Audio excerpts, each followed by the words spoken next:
Hello, this is Storybooks channel. New videos are posted every day. Subscribe and click the bell.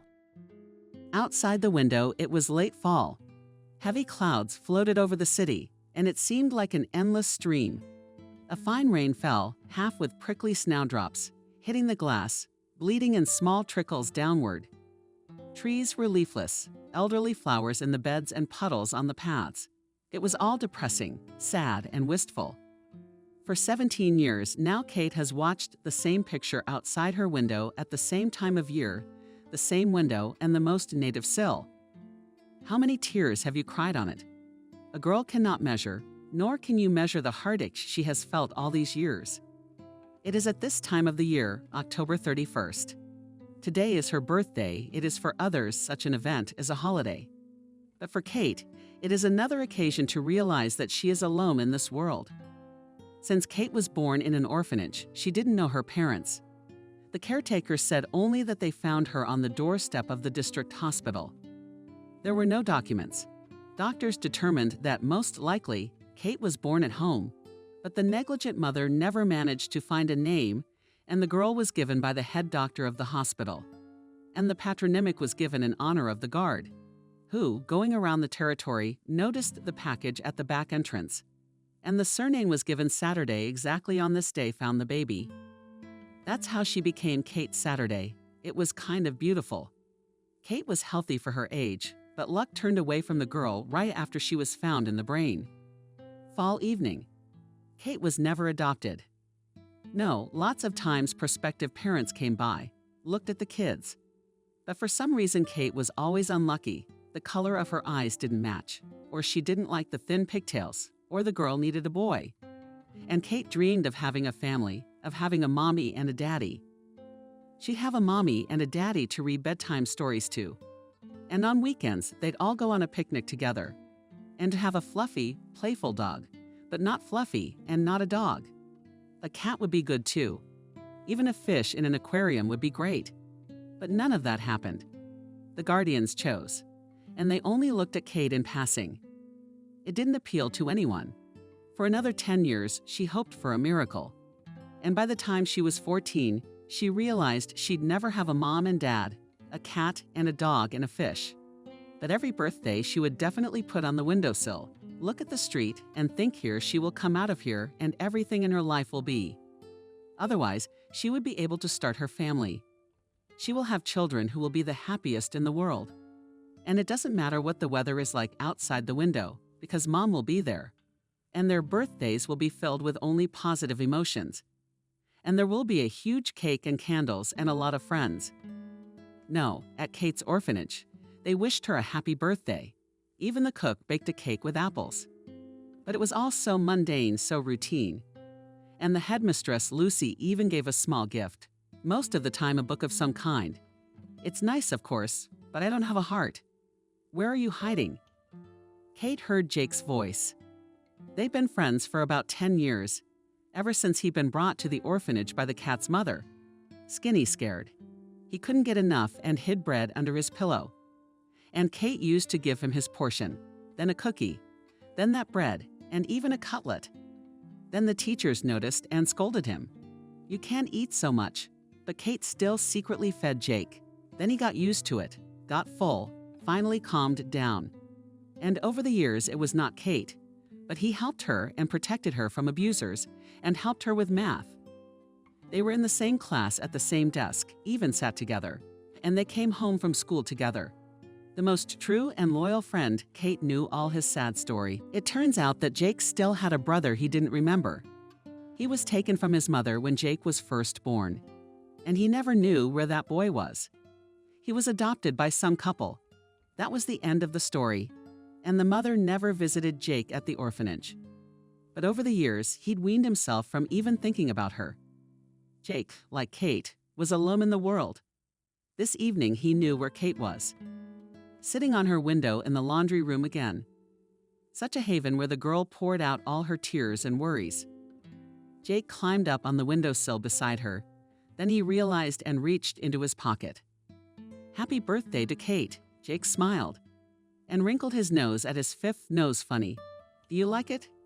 He held out his hand and held it out expectantly, glanced at the girl. In his palm lay a simple ring. Was it silver? Kate gasped. Jake, where did you get it? Did you steal it? Why would I steal it? The guy was offended. I just cut off the tag so you wouldn't see the price tag on the gift box. Sorry, I didn't have enough. Where'd you get the money? No, you guys at the orphanage gave it to me for small expenses. But you had to save up for a year to buy even a silver ring. I earned it, Katya. I got a special job so I could give you something for your birthday. What do you like? I think I got the right size. Kate remembered that a month ago Jake started running away for 3 hours in the evenings. There was a market near the orphanage. The kid had a job picking fruit for a vendor there. The old Asian guy took pity on the kid and gave him a job. But it was all unofficial. The teachers didn't know. Oh, Kate was silent, but she thought Jake was doing it for himself, and it turned out he was earning her a present. The girl put the ring on just right. Goodbye, she smiled. Thank you, Jake. So unexpected and so nice. You just hide it from the teachers and the girls. Or else ban who? Jake advised. Sure enough, she nodded back. And then, unexpectedly, she poked him on the cheek. Jake looked at her in surprise, then blushed. So his freckles were gone too. Blushed. Kate glared. Jake, what are you? Stupid? Jake muttered. Snapped out of his seat and ran off. And Kate sat and smiled. And even the brainy weather outside the window couldn't spoil her mood. For the first time in her life, she'd been given real jewelry. It wasn't duty chocolates or another book, a real adult gift, and the fact that Jake had called her names was nothing. Kate knew Jake had a temper. He'd always say something out of confusion and then apologize. That's what happened this time. After about 10 minutes, Jake came back. Katya, I'm sorry, I'm a fool myself, he said. I forgive you. She smiled and patted the windowsill next to her. Jake jumped in again next to her, and they were already sitting together, talking about all sorts of things. If the teachers on duty hadn't dispersed them, they would have stayed up all night. At the girls' room, Jake, when the teacher turned away, suddenly kissed Kate on the cheek. Now it was her turn to be proud. She silently kicked out into the room, and then, falling asleep, remembered that timid Jake's kiss and gently stroked the ring. Really? That's how love begins. A week passed after those timid kisses. For some reason, Kate and Jake felt awkward in front of each other. They'd been friends for so many years. They'd sat at the same desk together at school, gone back to the orphanage together. But they tried not to talk about that night on the windowsill. Kate hid the ring among her things and kept it as the apple of her eye, and sometimes secretly took it out, admiring it and smiling. But one day, Kelly's roommate noticed Kate twirling something in her hands. It was late in the evening. The desk lamp was on in the room. Kate thought everyone was asleep, lying on the bed, twirling the ring in her hand. She flinched when she heard the Swedish woman's voice. Let me see what you got there. Nothing. Kate mumbled and wanted to turn away from the wall, clutching the jewelry in her hand. But Kelly grabbed her arm tightly. A little scuffle ensued. At the noise, the teacher on duty came running and the lights flashed.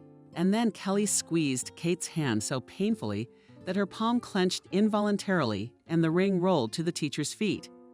Where did you get that? Wendy frowned. It's mine. Kate replied defiantly. It was given to me. Do you know what kind of gift you stole? Admit it. Out of spite. Tears came to Kate's eyes. She'd never taken anything from anyone in her life. She couldn't make such an accusation against Jake. Otherwise, the question would arise as to where he'd gotten the money from. And then Jake would lose his small income, and he could be charged with theft. The superintendent will talk to you in the morning. Now everybody go to bed. The teacher bellowed, and left. Turned out the light. Kate lay awake for a long time. Listened to the judgmental murmurs of the neighbors, not Dashka and Tanks. She did not have a trusting relationship. She only had one friend, Jake, but she couldn't give him away. In the morning, which was a day off, the whole orphanage knew about the night's incidents. The headmistress flew in mad as a fury. Not only was she pulled out to work on Sunday again, but she had to deal with the theft. And who? Kate, the quiet one. But as soon as Lucy walked into the office, Jake came in, What do you want? The superintendent asked irritably. It's not Kate's fault, Jake told her, and closed the door tightly behind him. He confessed everything to Galina Vladimirovna about the work at the market and the gift. So you leave the shelter unauthorized twice a week. The headmistress shook her head. How so? And the caretakers are watchmen. And I go through the window to the laundry room and come back the same way, Jake admitted. And who opens the window for you? Jake lowered his eyes. Could he give Kate away? Jake do that. The superintendent guessed. Here's a couple of Jakes. Be honest. Did you get the ring? I didn't steal it. I earned it. The guy resented it. Easy, easy, don't yell. I believe you, but let's make a deal. No more moonlighting. Otherwise, I'll complain to the trader for using child labor illegally, and no more leaving the orphanage grounds without my knowledge or that of the staff until school is over. You're my responsibility. So no more trips to the market. But you're saying what about your extra income? You're gonna have to be patient, honey. Soon you'll be out of school, you'll be a free bird. All right, go get Saturday for me. Lucy was a wise teacher.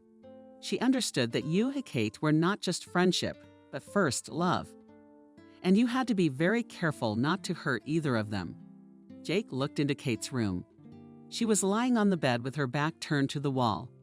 The roommates looked at Jake, giggling. But he didn't react to their laughter in any way. Kate, Lucy's calling for you. He called out to the girl. Kate turned, jumping up to him. Why did you go to see her? She whispered. Why, Kate? Was it necessary? Did you really think I'd keep quiet when you were accused of something you didn't know? And now what? Lucy, you're a cool chick. I've seen that again, Jake winked at her. When Kate came into the office, Lucy was sitting at her desk, looking at the ring.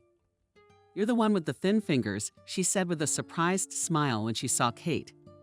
How Jake had guessed, and he then confessed that he had calculated from Gianna's palm and the notebook, she announced. And he'd measured the width of his finger and calculated it somehow. It's a good one. He's a guy, Lucy smiled again. Appreciates it, and also Kate, keeping his head up. I realize you're young, first love, and all that, but take your time. What are you talking about, Lucy? We haven't even kissed. Kate blushed. That's a shame. The superintendent laughed. But again, keep your head up. Here's your jewelry. And she handed the girl a ring. Thank you, Kate mumbled and ran out of the office. Jake was waiting for her outside the office. How's it going? He asked. Did she scold you? No, she gave me the ring back. They looked at each other and laughed. What were they so afraid of? Monday, coming back from school, Jake finally dared and kissed Kate on the lips. She responded, and they didn't hide their feelings anymore. The feelings were still a little childish, naive, but that's what makes it so beautiful. First love. They didn't notice. It was the end of high school. After graduation, they sat on the riverbank, embraced and dreamed. Jake dreamed of going to a military school, but he realized that he had little chance, so he decided to go to the army, and then from there he would try to become a cadet. Jake's plans worried the boiler, but she supported him, realizing that if he decided so, then so be it. You serve and take care of yourself, she said, and I will wait for you, even if I have to wait for a long time, he asked with a sad smile. As long as necessary, as long as I will wait. Time will pass quickly. I'm sure it won't. Jake replied thoughtfully. You study too. Education is necessary. Kate nodded in agreement. She had her sights set on teacher training college. She dreamed of being a kindergarten teacher, herself deprived of parental love. She wanted to work with little ones, felt she could do it. When I become a cadre military, you will travel with me to garrisons, Jake asked me jokingly. I will, she promised. So they parted, promising to be together again in the future. Kate went to teachers' college in the same city, and Jake was drafted into the Army. Right after the exams, Jake joined the Air Force. Kate was very proud of her fiancé, and she already considered herself his fiancée serves in the elite of military troops. And then there was another mess on Africa. For a while, Jake was still a bit of a presence. I heard from him rarely, but then he suddenly went silent.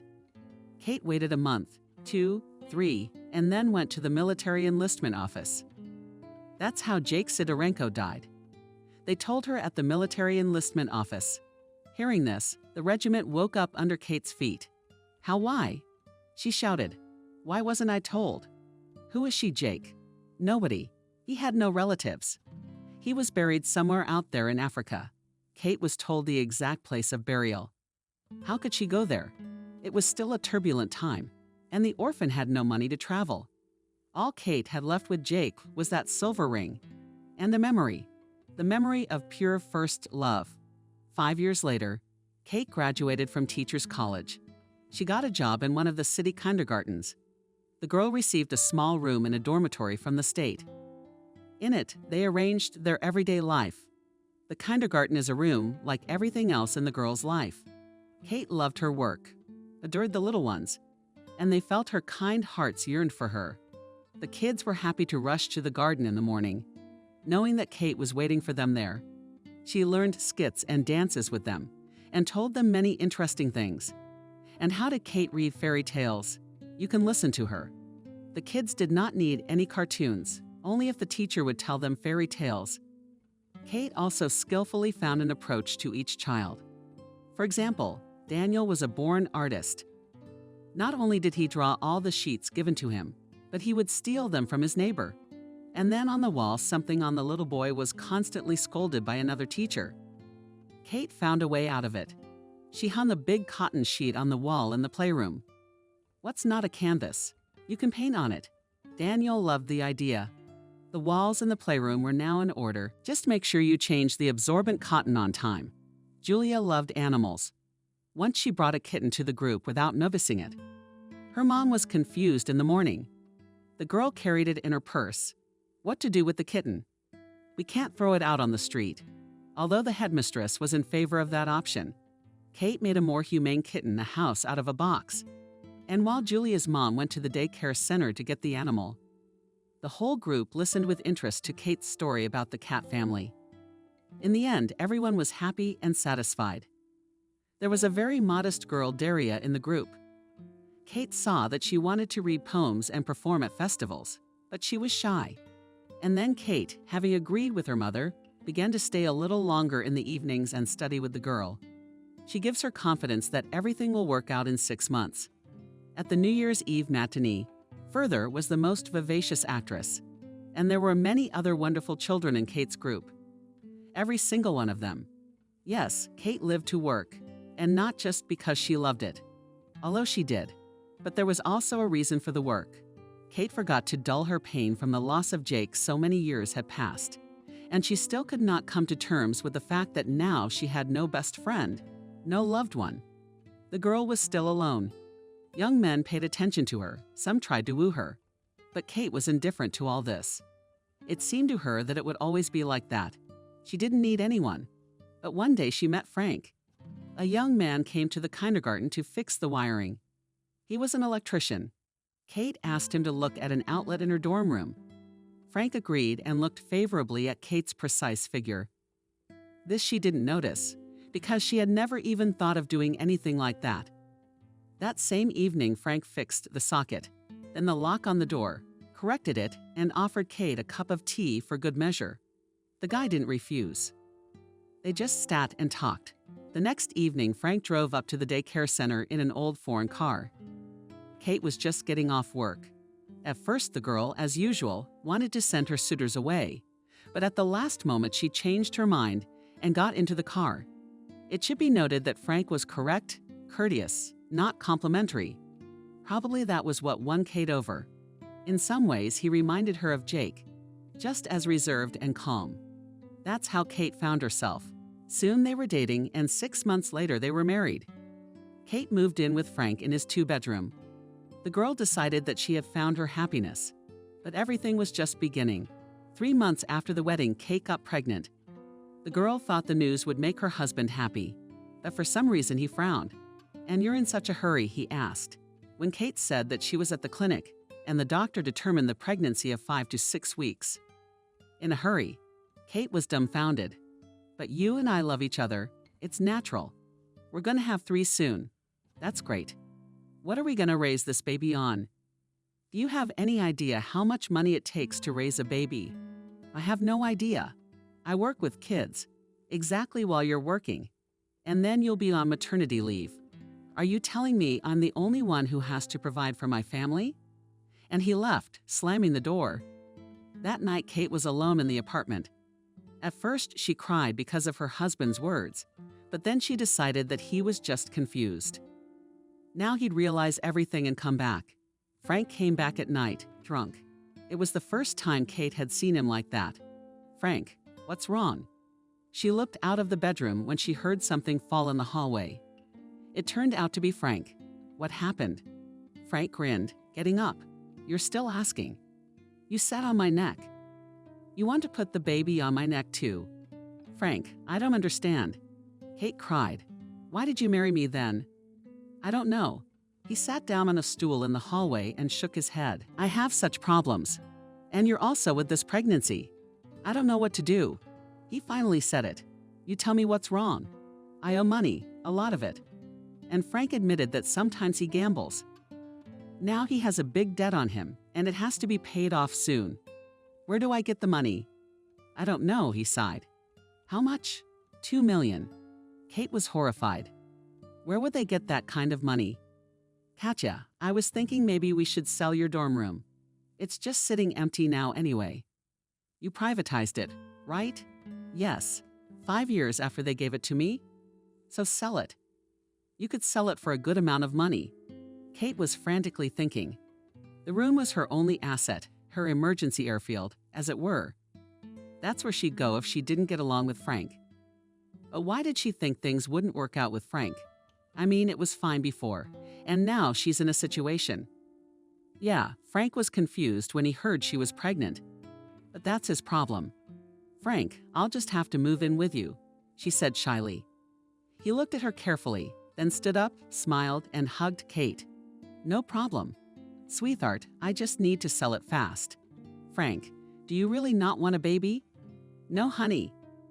I'm just desperate. I'm just saying all these crazy things. It's great that we're having a baby. It's okay. We'll be fine.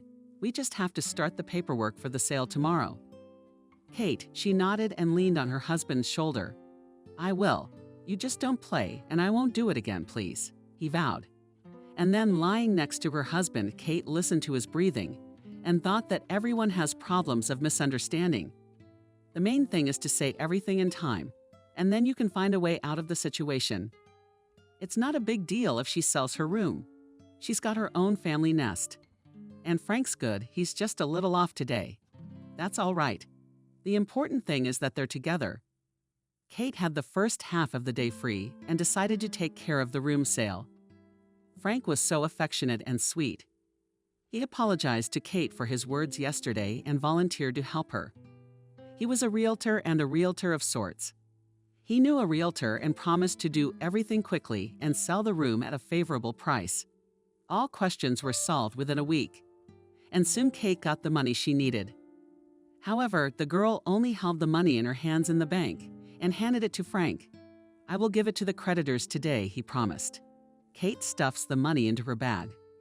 "All I ask is don't mess with them again. Don't play around."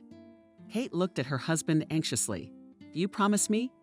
"I promise." He threw her a peck on the cheek and hurried off to meet the creditors. Kate went to work, as usual, socializing with the kids, and the day flew by. Kate, having said goodbye to the last childminder, called her husband, but Frank's phone was unavailable. Anxiety crept into the girl's heart.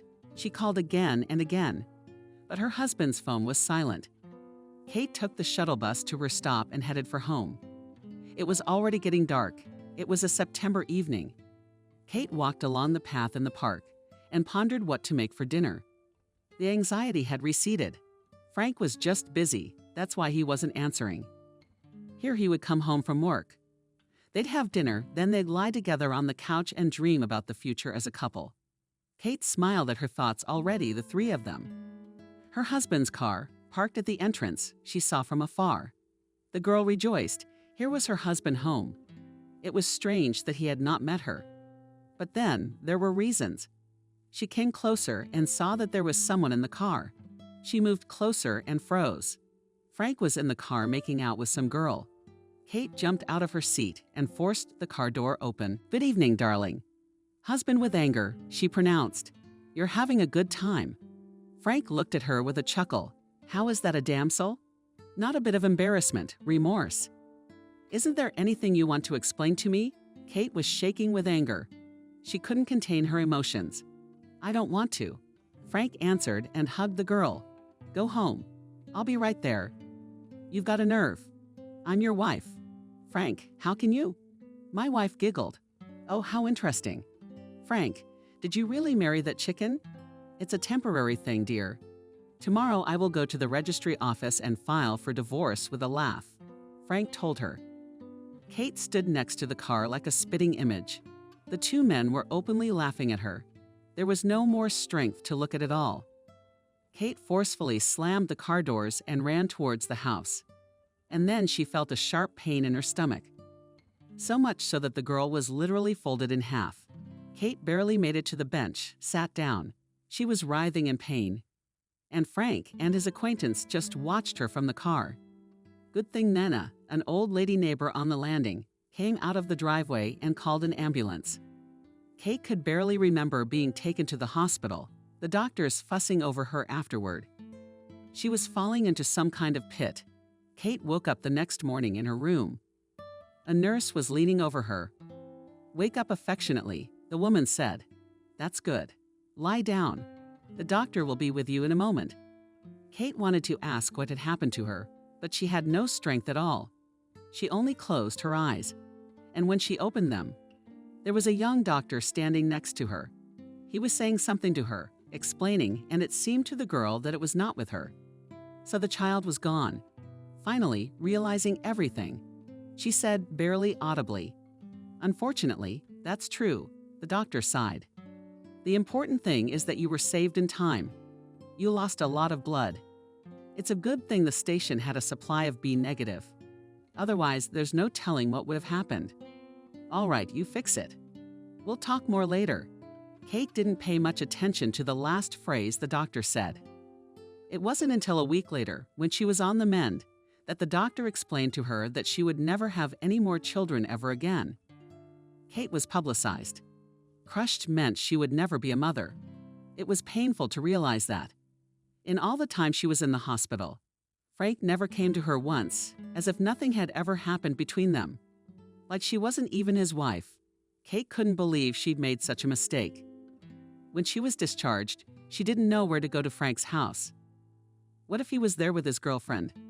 The last thing Kate wanted was to see them together, but she had no other place to go. She'd sold her dorm room. Kate got off the shuttle, walked to the house, glanced at the parking lot. Frank's car was gone, so she wasn't home. It's already easier, at least a little rest, and then it will be seen what to do next. The girl slowly went up to the 4th floor, went to the apartment, took out the keys.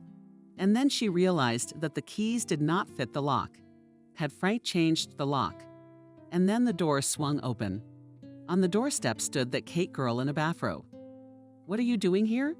she said rudely. "Kate, get out of here. I live here." The girl said quietly but firmly, "I'm Frank's wife. Who are you?" Yes, she wanted to grab the girl's hair, throw her down the stairs. But she only had the strength to stand and talk a little. "You wife," the maiden replied with a sneer. "You're a 5-minute ex-wife. Frank has already filed for divorce. Here are your things and get out of here." After these words, the maiden put Kate's suitcase out. The girl looked at it, realizing that she simply has nowhere to go, and she really has no rights to this apartment. After all, Frank never registered her, and now he had filed for divorce. "It turns out to be a robe," she said quietly. "What bathrobe?" The girl was dumbfounded. "You're wearing my robe," Kate remarked. "So take it." The girl laughed, pulling off her robe. She had a good figure, probably better than Kate's. For some reason, the girl remarked to herself. The robe fell to her feet. She looked down at it at the girl, who was laughing in her eyes. It was sickening. And then the neighbor's door opened. "There's a comparison," Minna exclaimed. "No shame, no conscience. Cover up Cindy, you bastard. Why should I be ashamed? I'm good in a robe and without it," laughed the girl. And you, old girl, envy me silently. Her laughter, the sight of her. Kate felt dizzy. She seemed to be in hell. Nina saw herself sway. The girl picked her up by the elbow and then led her into the apartment and rolled her suitcase. The old lady sat the girl down in the kitchen and poured tea. Scoundrel, that Frank. I always knew he was a bastard. I thought he was with you. He'd come to his senses. But the humped man's in the grave. Nina, I don't understand who that girl is. I can barely hear Kate. Why is she being so insolent? And Frank, I don't get it. He said he loved me. I mean, we married him. Frank was always changing chicks like a glove. How many years in a row are they gonna split up? He'd take other women to his apartment. Then they get back together. Then he married you. At first I thought he really loved you. But it's something else. He was always after some kind of gain. You didn't give him any money by any chance. I did, Kate whispered. I sold my room, and she told the old lady everything. Nina only listened and shook her head. He cheated you out of your money, didn't he? Said the old lady afterwards. I don't believe he's a gambler. Frank is very cunning. He got you to sell your room on purpose. Did you even get a receipt from him? What receipt? Nina confronted Kate. He's my husband. I trusted him. I carried his baby in my heart. What is this? Now I have no child, no place to live. I'm a bum even without a residence permit. The girl sobbed, dropped her head on the table. The old woman sat closer, stroked her back, calmed her down. You try to go to the police, she advised. Maybe you'll get the money back. But I gave it to her myself. That's true. That's what a girl should do. While I'm here, you and Frank should meet and talk. You wouldn't be the last bastard to leave a girl on the street. But as it turned out later, Frank was just that. In the evening of the same day he laughed, looking Kate in the eyes, and said that she would not prove anything. She gave the money herself, and that she'd lost the baby, that was her problem. He didn't feel any guilt, whereas Kate, he doesn't care about living. He lives in his apartment with the woman he loves. You're a fool, Kate, a knave fool. I just taught you a lesson. You can't take anyone's word for it. He told her goodbye. And I don't understand, why did you marry me? Kate asked. How are we supposed to trust our husbands? He laughed. How else would you sell your room? He winked and added with a sneer. But that's between you and me. Kate turned away. It was sickening to look at someone she'd recently loved. Had she? Maybe she convinced herself she did, when he reminded her of Jake the first time they'd met. That was the right answer. Kate spent the night at Grandma's in his apartment and then moved in with a coworker. She worked at the kindergarten as a laundress. The girls got along well. Was there no one else to turn to? No. Nina offered to stay with her. But could you live next door to Frank, see him and his sneaky girlfriend? To see them all the time? No, it was beyond me. Anna had a 3-room apartment. True, her husband and 2 children still lived there. But there was a place for Kate in Anna's apartment. I will go as soon as I find something suitable, the girl assured. You can live as long as you want, Anna nodded. And although Kate was treated kindly by all members of the family, but the girl realized that you cannot abuse hospitality. A month passed. Kate received a divorce certificate. She didn't go to the police. She didn't start a fight with Frank for her money. She realized she wouldn't get anywhere. The girl stayed with Anna. One Sunday morning, Kate got a call on her cell phone from an unknown number. Kate, hello. She heard a joyful female voice. You can't imagine how hard it was for me to recognize your number. First I called the orphanage, then I called everyone I knew. I could barely find it. Where'd you disappear to? Kelly's friend. Is that you? Unsure? Kate asked. I finally found out how your friend was doing. It was the same Kelly with whom they had once shared a room in the orphanage, from which there had been so many misunderstandings. But time had passed, and there was nothing to share now. Kate was genuinely happy to hear from her former roommate. They chatted about nothing for a while. Then they remembered Jake. He was a good guy. Kelly said with a sigh, I'm so sorry about what happened, and I'm still ashamed of you for what happened. Did you bring up the ring, Kate? I'm so sorry. I was in love with Jake back then. I was mad at you. I realize now how stupid I was. It's all in the past. I forgave Jake a long time ago. He'll always be the brightest memory of my life. Oh, you make it sound like you're reciting a requiem. When you get married? Yeah, I've already been there. And Kate told Kelly all about marrying Frank. No, they weren't friends, but there was nothing to share. And Kelly is basically a good person. So now you have no place to live because of that asshole. Kelly gasped. What a bastard. It's okay, Kate. He's gonna pay for everything. You'll see. I sold my room too. Kelly told me she'd just gotten married and moved to Detroit. Husband's from there. Now she works in a bakery with her husband. They bought an apartment with a mortgage. Katya, why don't you come visit us in Detroit? Kelly suddenly suggested it. Why is it nice here? Well, it's freezing in the winter. But there's so much snow. Sometimes it blows. Real snowy kingdoms. But in general, the city is normal, quiet. You can live and work. I live here too. I'm staying with a friend of mine in a little cubbyhole. No, Kate, that's no good. Listen, my David has an aunt who's been looking for someone to work for a long time. You know, neat, well-mannered. She won't charge any money at all for a room. She wants someone to talk to. And just a living soul in the apartment. She's old, so she can't find anyone in town. We can find someone, but our aunt is a nuisance. She won't take anyone off the street. And you're an acquaintance. I put in a good word for you. I think you'll find a job easily. Katya, come and think about it. Why do you want to live where there's been so much trouble? You have to change everything. Kelly, thanks. I'll think about it. The girls chatted a little more and said goodbye. Kate didn't take Kelly's offer seriously. That's the kind of girl who'd take off 1,000 kilometers away from her hometown on a whim. At least Kate had her favorite job. But soon the girl was dealt another blow. Ethan, Anna's husband, came home from work drunk. His son and daughter were already asleep. Anna also went to the bedroom. The landlord was drinking tea in the kitchen and Kate had gone to the bathroom. At some point, the bathroom door opened and Ethan appeared on the threshold. Kate was in the shower. The girl is so confused that she can't even say a word. She only covers herself with her hands. And looking at Ethan in horror at what Ethan was up to, and held out his hands to Kate. Then Anna appeared, sensing trouble. Ah, you're not a wooer, she shrieked. She grabbed a towel and began to them her husband. He obediently bore the blows. Then he turned around and went to bed, and Kate crawled into the bathroom. Anya was crying. He came out of the blue. I was so frightened, she sobbed. Anna looked at her menacingly like a cat unexpectedly. You've been tailing my husband for a long time, she hissed. That's a snake on your chest. It was you who decided to answer me for my kindness. And I did nothing. And you would have done more. So that tomorrow morning your spirit in my apartment was not in my apartment. You can live wherever you want.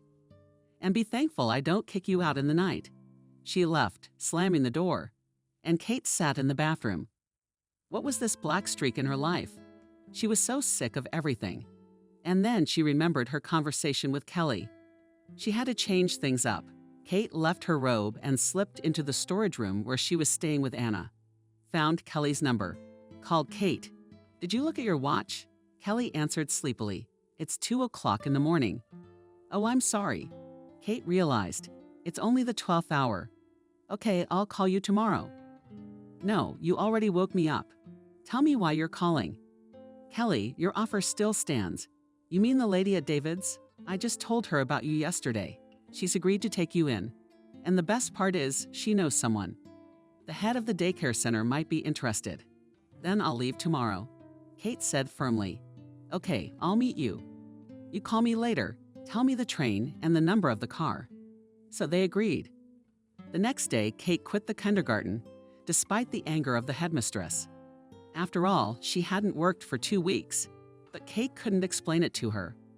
The whole thing was kind of embarrassing. And the girl was also sorry to leave her pupils. But Kate saw no other way out. She had to change her life and start from scratch. Detroit met Kate with heavy rain. The girl with a stream of other passengers rushed into the transition. A dark, low tunnel. In some places, water dripped from the ceiling. Kate couldn't help eating. It felt uncomfortable. Anxious thoughts more and more overwhelmed the girl. Maybe she had come here for nothing. And where was Kelly, who had promised to meet her? No, Kelly? Had she really lied to her? And then a large, full-bodied young woman came from the side of the crowd. Kate. Finally, I didn't go to the platform. I forgot my umbrella at home, and there you can be thrown down to nothing in no time. Here I'm standing, all my eyes have already looked closely. The woman closed a strong embrace on their shoulders. The girl sank on her chest. Finally, having freed herself, Kate stared at this madam. And only now she realized that this is Kelly she is. And you remember her, skinny, long, like a victim. And here's this gorgeous lady. You didn't recognize me, did you? Kelly guessed and laughed out loud. Yeah, I was a little slimmer on the government cards. Kelly, you're slim now. You've just gotten bigger. Kate smiled shyly. But you were a mouse, and you're still a mouse. We'll feed you. I winked. Kelly, I'll feed you buns like this from my bakery. You'll never taste so good. You haven't tasted it. All right, enough talk. Let's go. There's a cab waiting in the parking lot. I have to go to work in a couple hours. Kelly was talking on the way. Talking. And Kate listened and smiled. I never thought they'd be so excited to meet Kelly. She seems really cool. Why couldn't she and Kelly get along when they were kids? The girls ran out of the train station with squeals and laughter, dragging Kate's suitcase to the blue Toyota. How often do you get a downpour like this? Wiping her wet bangs with a handkerchief, asked Kate already in the car. The first rain since the beginning of summer, answered the cab driver. Is this your first time in our city? If the city welcomes rain, it's lucky, smiled the cab driver. Kelly nodded approvingly in response. Kate looked thoughtfully out the window. What was really waiting for her in this city? Kelly took her straight to her landlady's apartment. Why wait? You'll get to know each other right away. Don't worry, you two like each other. Our Lucy's a nice lady. She's worked in schools all her life, by the way. Will you sing with her about pedagogy? And then she was quiet for a while, and then she said, Kate, I'm so happy to see you. And I was honest with Kate. And when they were climbing the stairs to the 5th floor, Kate asked Svet, and why did you call me anyway? Why did you come? She looked at the girl attentively, and I had nowhere else to go. That's exactly what I realized. In talking to you, Lucy was warned about the new housing. Kelly praised Kate so much that the old teacher believed her. The normal girl was picked up by a relative. Barely had the bell rung before she had already swung the doors open on the landing. Standing next to Kelly was a short, blonde-haired girl. She was visibly worried, clutching the handle of her suitcase with her slender fingers. And Kate saw a lean older woman with a sharp stare and upturned lips. The girl felt uneasy.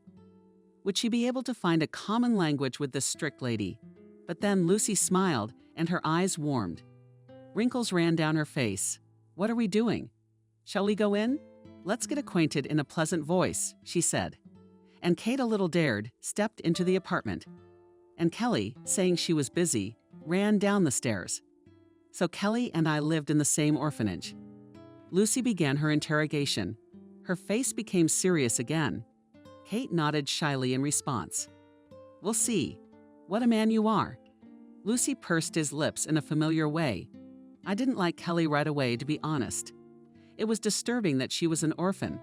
I won't hide it. I even tried to talk David out of marrying her. But did my nephew listen to who? Although in this case he made the right choice. Kelly's a good hostess, loves him. But God doesn't give them children. Lucy sighed, and then again her thin lips spread into a smile. Do you know why Kelly went out of her way to help you? But we grew up together. So what of it? Lucy laughed. Kelly is kind, trusting, and she went to a witch doctor about her infertility. She's been to every hospital she and David have ever been to. So now she's throwing the scroll at all kinds of quacks. So this witch doctor gave her some herbs and told her to read incantations. He also told her to do 3 good deeds in the near future. First, she picked up a puppy on the street, then money. How much she could donate to charity. And I understand you're her 3rd good deed. I've been a little accommodating. Well, God willing, our Kelly will do well. I don't believe in that stuff.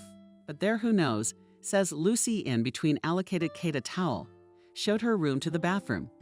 And I'll go to the table, close. You must be hungry from the road. Kate shook her head timidly, but the landlady only grinned and went to the kitchen. Smirking, the girl wondered what a strange woman this Lucy was. It would seem timid, so in her prickly look, but it is worth it to smile, then immediately want to smile back. And she speaks so interestingly with humor. Yes, at such a teacher, probably, the students never made noise and listened to her, opening their mouths. After tea, they talked about living conditions. The spare Lucy didn't take any money. Only the utilities were agreed to be paid in half. Kate was happy with everything. Finally, she decided to ask about the job. The daycare center is 2 blocks away. There are good preschools from here.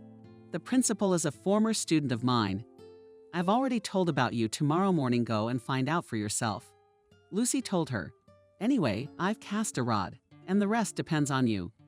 Kate realized that not everything would be so easy with her employment.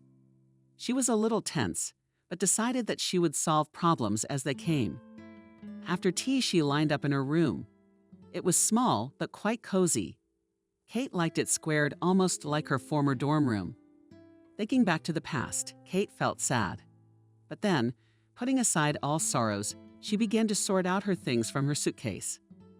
Suddenly, in a secret pocket of the suitcase, she fumbled for something. Little Round ran her hand into the pocket and pulled out a ring. The same silver ring that Jake had once given her.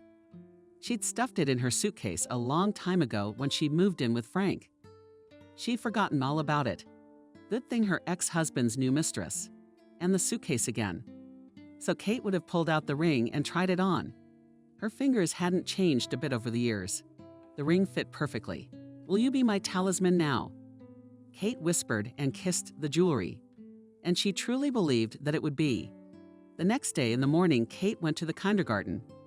The guard at the entrance listened to her and led her through to the headmistress. Opening the door to the room, the girl heard the familiar for her children's hum and involuntarily smiled. She was beginning to miss the voices of children. Kate stepped into the waiting room. Colorful children's booths, a bench against the wall, a table with drawings in the corner. It was almost exactly the same as it had been at her previous place of employment. Her heart raced in excitement. And then Kate heard a baby crying. It was coming from one stall. The girl raised her eyebrows, looked around. No educator or nanny. So they have a child escaped from the group. And they hadn't even missed her yet. Kate cautiously opened the stall door from where the crying could be heard. A boy of about 4 years old looked up at her with tears flooding everything. Baby, are you playing hide and seek? Kate smiled, asked the boy. Barely audible. Can't pronounce the letter R. You're right though, they don't wear gloves yet. So Yuri, I'm Liam. The boy mumbled, less crying. The boy looked at the strange aunt with interest. So you are Liam. Kate continued with a smile. You're sitting in the cabin. I'm hiding. Seriously, said Liam. From who? I don't know. I want to go home. The boy sighed again. Kate smiled so radiantly at him, stretched out her arms that the boy involuntarily went to her. The girl picked him up, held him close to her, and went down the corridor. Kate told Kostya about the mouse, about the magic bird, about the fairyland. Who are you? She heard a menacing shout. Put the child down. The door of the group opened. A woman looked out. Apparently, the teacher. Did the baby hide in your stall? Kate answered her calmly. I was just calming him down. Liam, the woman sighed again. Woe is me. And when you ran away, the boy only clung tighter to Kate. Go to the boys, she whispered to the child. Will you come again? He asked. I will. Kate smiled. The boy was no longer crying. He calmly went to the teacher. He's only been in kindergarten for a week, and he's still getting used to it. For some reason, the teacher decided to justify herself for missing the child. I see. So she's here. The teacher pointed behind Kate's back in the office doorway. A little farther down the corridor stood a woman in her 50s. She was carefully watching what was happening. Hello, Kate stepped towards her. Worried. I came from Lucy, and... The woman threw an appraising glance at Kate and invited her into the office. Then she studied the documents for a long time. Kate was silent, sometimes throwing long glances at the girl.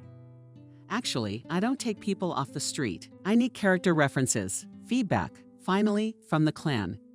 But given Lucy's request and the way you've quickly gotten along with the boy, I'll take you on probation, and then time will tell. Thank you. Kate was pleased. So you will have a middle group, and you have already met one of your future students? This is Liam. Come to work tomorrow at 8:30. You'll be working with Adriana for a while to get used to it. And then you'll be in a good mood on your own, won't you? Kate came out of kindergarten. Yes, things are working out just fine for her. The next morning, at the appropriate time, Kate was already at the workplace with Adriana. They took the kids in between. The new co-worker told Kate that the previous partner had been working for a month and had quit. The workload's terrible. So yesterday, she missed Liam. It was worth mentioning him here, and he showed up on the doorstep with his mom. The boy habitually lost his eyes, already opened his mouth to start sobbing, when suddenly he saw Kate. And today you will find out where the mouse ran away. She smiled. The boy immediately forgot about the tears. He quickly changed his clothes and approached Kate. He held out his arms to her. Liam, you are already big. His mom said guiltily, but still it's more familiar on the arms. Kate answered her and took the baby and the children into the playroom. I'll manage on my own with relief, said Adriana, happy that Liam is not screaming and crying today. Kate went off to the group, put Liam in a chair, surrounded herself with more kids, and told them a story about a mouse she was making up as she went along. In her story, the mouse traveled around the world, suffered many trials, and then ended up in a fairyland, and everything was fine. Little by little, the group was filled with children, and everyone listened with interest to the new teacher and smiled back at her. Finally, Adriana entered the group. She led the last child by the hand. She commanded all the kids to exercise, and they all lined up in a row. And at the beginning, I'll introduce you to the new kindergartners. Adriana pointed to a colleague standing next to her. Her name is Kate. You should listen to her as much as you listen to me. All the little ones nodded in response, and the girl who entered the group last suddenly frowned her eyebrows, and then loudly said her name wrong. It's Aunt Maria. Adriana and Kate glanced over at each other. The latter shrugged at Nancy. You're wrong, Adriana said firmly. Everyone start charging, and the woman, despite her weight, deftly showed the kids exercises, which they did with pleasure. Kate went to help the nurse set the table for breakfast. Once in a while, the girl felt someone's eyes on her. It was the same Nancy who was looking at her. The girl's eyes read surprise and incomprehension. After breakfast, the kids practiced. Then they all went for a walk. The children played on the playground, and Adriana and Kate watched them closely. But one child was still watching the new kindergarten teacher. Nancy and occasionally cast surprised glances at Kate. And then, when Adriana turned away, she suddenly came up to her and said, I recognize you for what you are. You're Maria. I've seen you in our house, and my father knows you. He even has a picture of you. He often looks at it. It's in his briefcase. Nancy, you're confusing me with someone in gold. Kate said confusedly. My name is Kate, and I have recently arrived in your town. The girl looked incredulous again and stepped aside. Adriana heard their conversation, and who could Nancy have confused you with? The colleague was surprised. That's strange. She's a girl, she's smart. She has a good memory. You don't know that for sure. No, Kate shook her head. I've never seen her before. She must have made something up out of frustration. Adriana sighed. There was a real disaster in the family, Nancy's mother.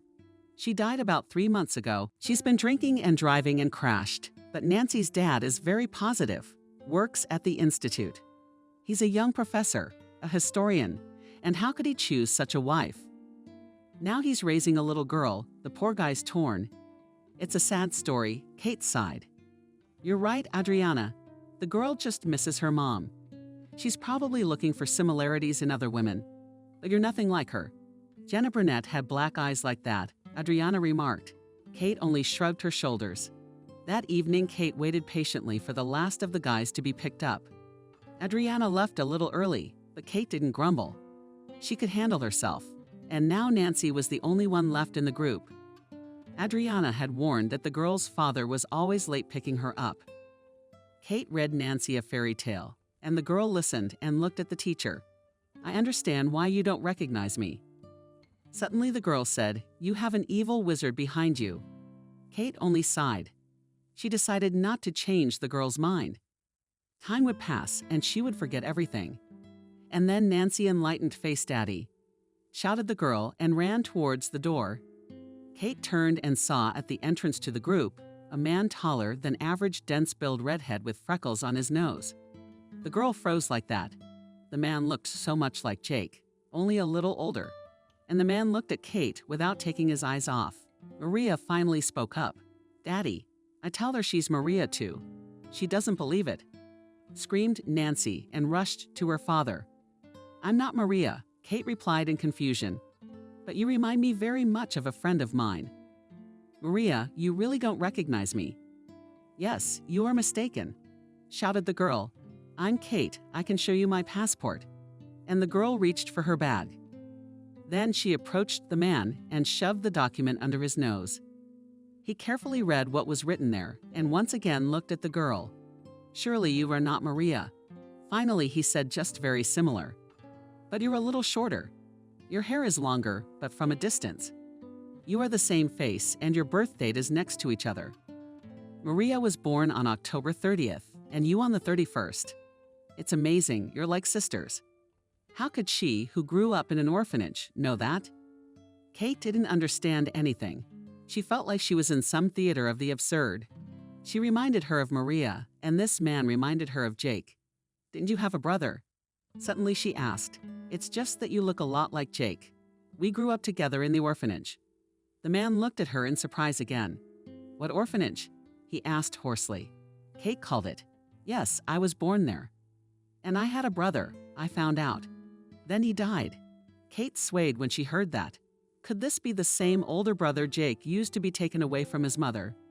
"Even though you've already been released." "Let's go to the cafe and talk," the man suggested. "My name is Peter, by the way," the girl agreed. The three of them came to the nearest cafe, and while Nancy was playing in the children's corner, Peter told her that at the age of 7 he was removed from his family, and a year later adopted by a childless couple. His parents had never hidden the fact that he wasn't their own, but had decided to move far away from where the boy had been born anyway. Away from a neglectful mother, away from evil tongues. They gave him their name. They put everything they had into raising him.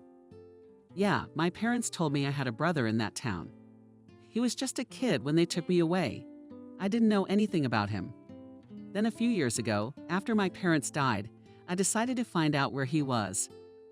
I wanted to find out about your birth mother, too.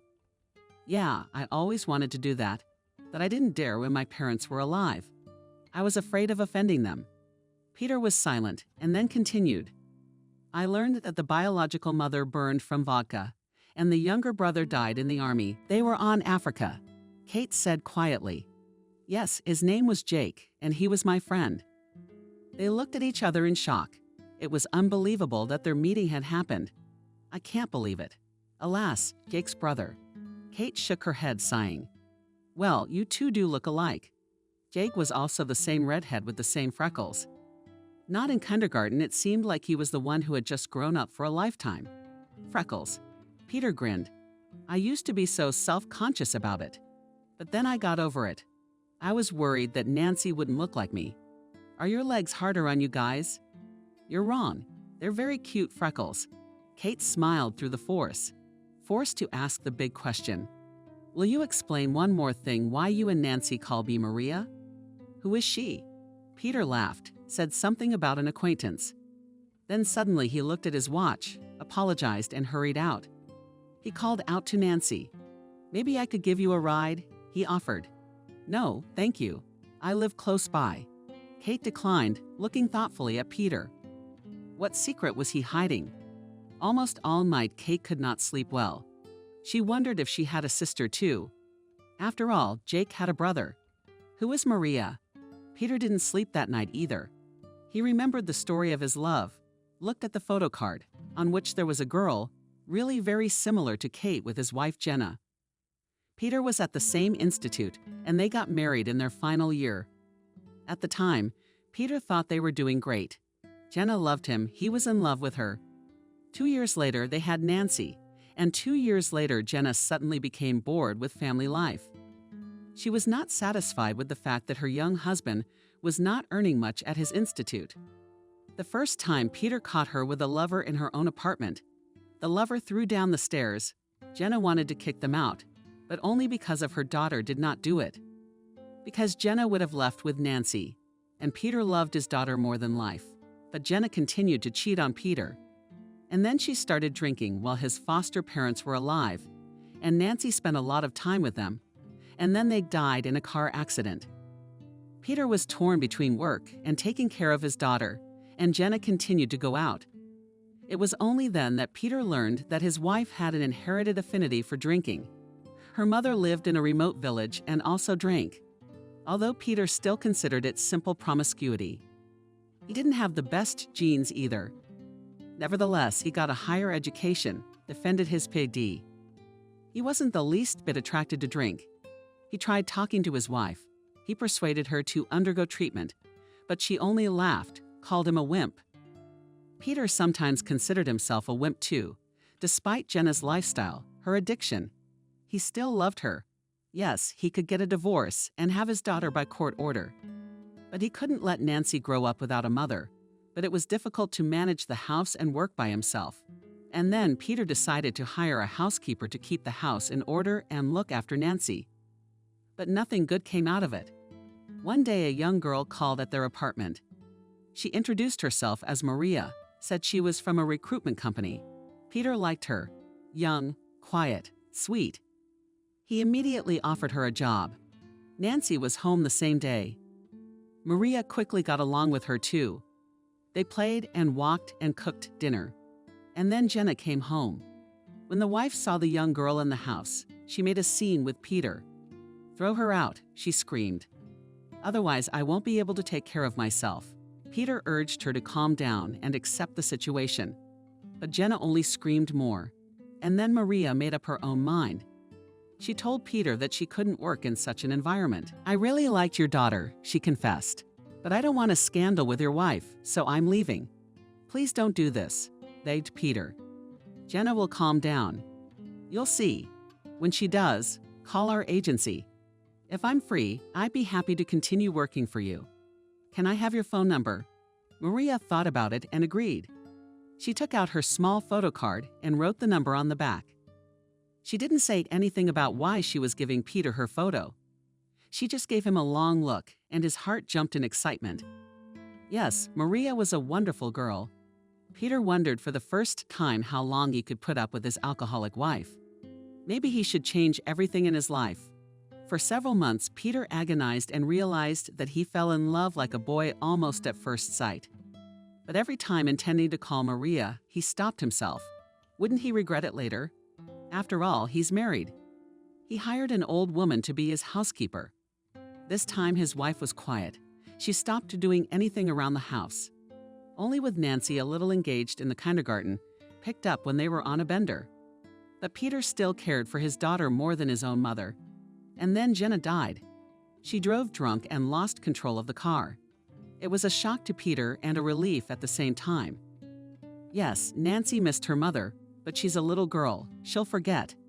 After burying his wife, Peter finally decided to call Maria, but her phone was unavailable. He dialed every evening and always got an answering machine. He sat pensively looking at the photo card Maria had given him. What if he had called her right away? If they had started a relationship then? Yes, Jenna, he would have broken it off. And maybe that would have been the impetus for her to make things right. She would have realized she needed to do things differently. Quit drinking. Stayed alive. Peter immediately convinced himself otherwise. Jenna wouldn't have gotten better.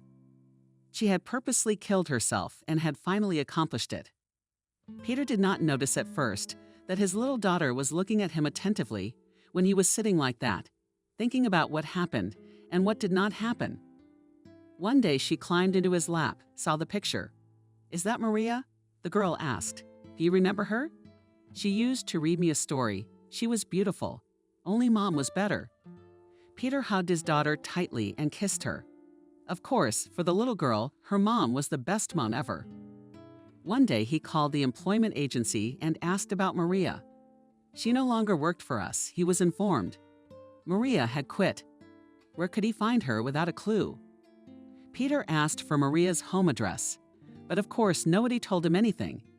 And he was resigned to the fact that he had lost Maria.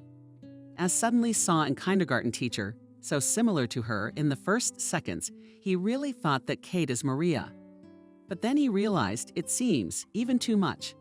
But Kate is a little shorter and a little thinner.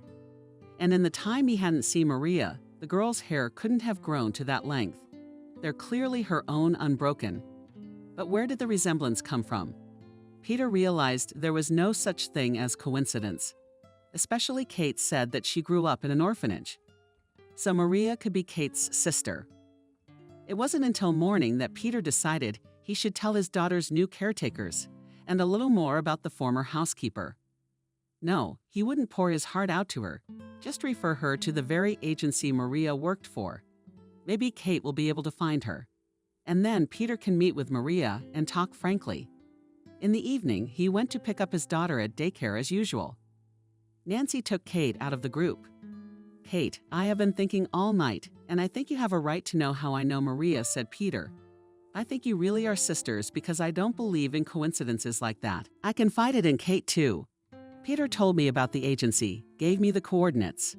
Maybe you could get Maria's home address. He mumbled. He also showed me a picture of Maria. Yes, there could be no doubt. Kate looked a lot like Maria. Sorry, at 6, he left with his daughter from the Actors Daycare Center. A body, a business card with an address. What secrets would she have to uncover? The girl was distraught. For several days, Kate did not dare to contact the agency, and then, gathering her courage, went to the right address. She had a few hours to spare, since she and Adriana were now working in shifts. She was stopped at the entrance to the office by a tall blonde woman. Maria, you, the girl exclaimed. Are you alive? Kate shrugged her shoulders uncertainly. I don't know what to answer. Of course she is alive, and she's not Maria. And the maiden looked at her dumbfounded. I was at your funeral. Maria, I didn't dream about you. I'm not Maria, Kate admitted. I just look a lot like her, and I want to understand why you won't give me her home address. For God's sake, the girl replied confusedly. Kate thanked her and turned to leave, but then she remembered. You say Maria is dead. How did it happen? An accident. After a short silence, the girl answered. And I don't know in which cemetery she was buried. Do you know? Yes, the city cemetery. Kate didn't know anything about that information. She just took it as a note. She called a cab and drove to the right address. The house Maria lived in was old, more like barracks. Kate looked apprehensively at the steps leading to the second floor and hesitantly stepped up. Then faster and faster, as long as she didn't linger on the rotten boards. After all, you could definitely fall down. On the second floor, Kate found apartment 23. It was here, as the blonde said and lived before Maria. There was no bell, and Kate insistently knocked on the door. And before she heard a woman's voice. Then slow footsteps, heavy breathing, coughing. The landlady was obviously ill. A few minutes later, the door swung open, and Kate saw a woman of no particular age.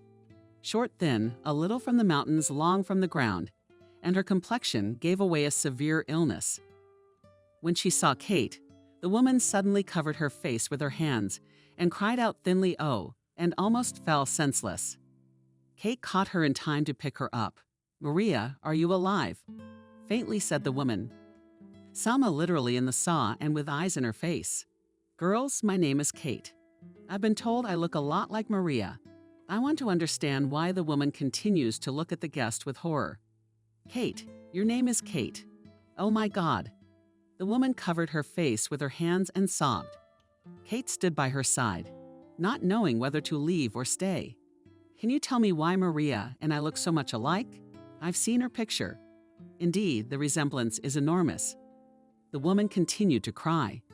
Suddenly, she abruptly quieted down, pulled her hands away from her face and said quietly but clearly, "The resemblance. Because you're sisters, born 5 minutes apart." Kate had expected to hear something like that. But who was this woman? Is she your mother's own mother and your mother's sister? "My name is Helen," the woman said. "You come in, since you found me. I'll tell you everything." And then Kate heard the story of her birth. Kate's mother's name was Vanessa, a sweet, beautiful girl. Everybody liked her. Vanessa and Helen lived in the same town where Kate was found. Helen was in medical school. Vanessa had just entered culinary school. One day, Helen brought a friend of hers to her parents' house. She wanted to introduce him to the family. Jacob took a liking to the parents. They chatted easily and casually. Helen was happy and already dreamed about the upcoming wedding. The girl did not notice how her younger sister looked at Jacob, and he himself furtively cast glances at her. Helen did not notice anything at all, until one day she caught Vanessa in bed with Jacob. The girl did not expect such betrayal. She ran away from home, wandering the streets in tears. Her father found her and convinced her that, despite everything, she had to go on living. "Forgive them," her father said. "Dad, how can I forgive them? Vanessa is my sister, and she did such a despicable thing." "Jacob, he swore he loved me. I hate them, Vanessa. Not my sister anymore." "Don't say that," father frowned. "Yes, she was wrong, but still a silly little girl. Forgive her, and give Jacob to her." Helen laughed hysterically. "Just walk away and see what happens," replied the father. Helen left, or rather went to a neighboring town that had a similar medical school. She stopped communicating with her parents and sister. She forbade herself to think about Jacob. She studied, worked part-time. After technical school, she got a job at a polyclinic in the women's room. And what was her surprise when she saw Vanessa at the doctor's office? She was sitting in the office with a huge belly. "I would personally advise you to have a conservatorship," the doctor told Vanessa. "You're well past your due date. Especially if you're carrying twins. You can't risk it." "Doctor, I can't." "Yes, my stomach's a little choppy, but it's not critical. You're just writing me the right meds. Look, I've got things to do here and here." She turned around and saw Helen. Vanessa turned pale and then held out her little sisterly hands to Helen. "I've been looking for you here. Here I came to talk to you." What made Helen's voice tremble? "Helen, let's not do this here." They left the office. "Jacob left me when he found out I was pregnant," the sister confessed. "My parents disowned me, said I'd embarrassed them. He had a falling out with you. Aren't they right?" Of course they were right. "I realize now how much trouble I've been in. Helen, I'm sorry. I came to you to ask you to talk to your parents. Tell them you're not angry with me. Let them forgive me. I'm about to give birth, and I don't know what to do from my girlfriends. Jump in the water." Helen grinned. "You're not my sister anymore," and she left. She wouldn't listen to her sister anymore. Vanessa left. Helen had been remembering their meeting all this time. She felt no guilt for herself.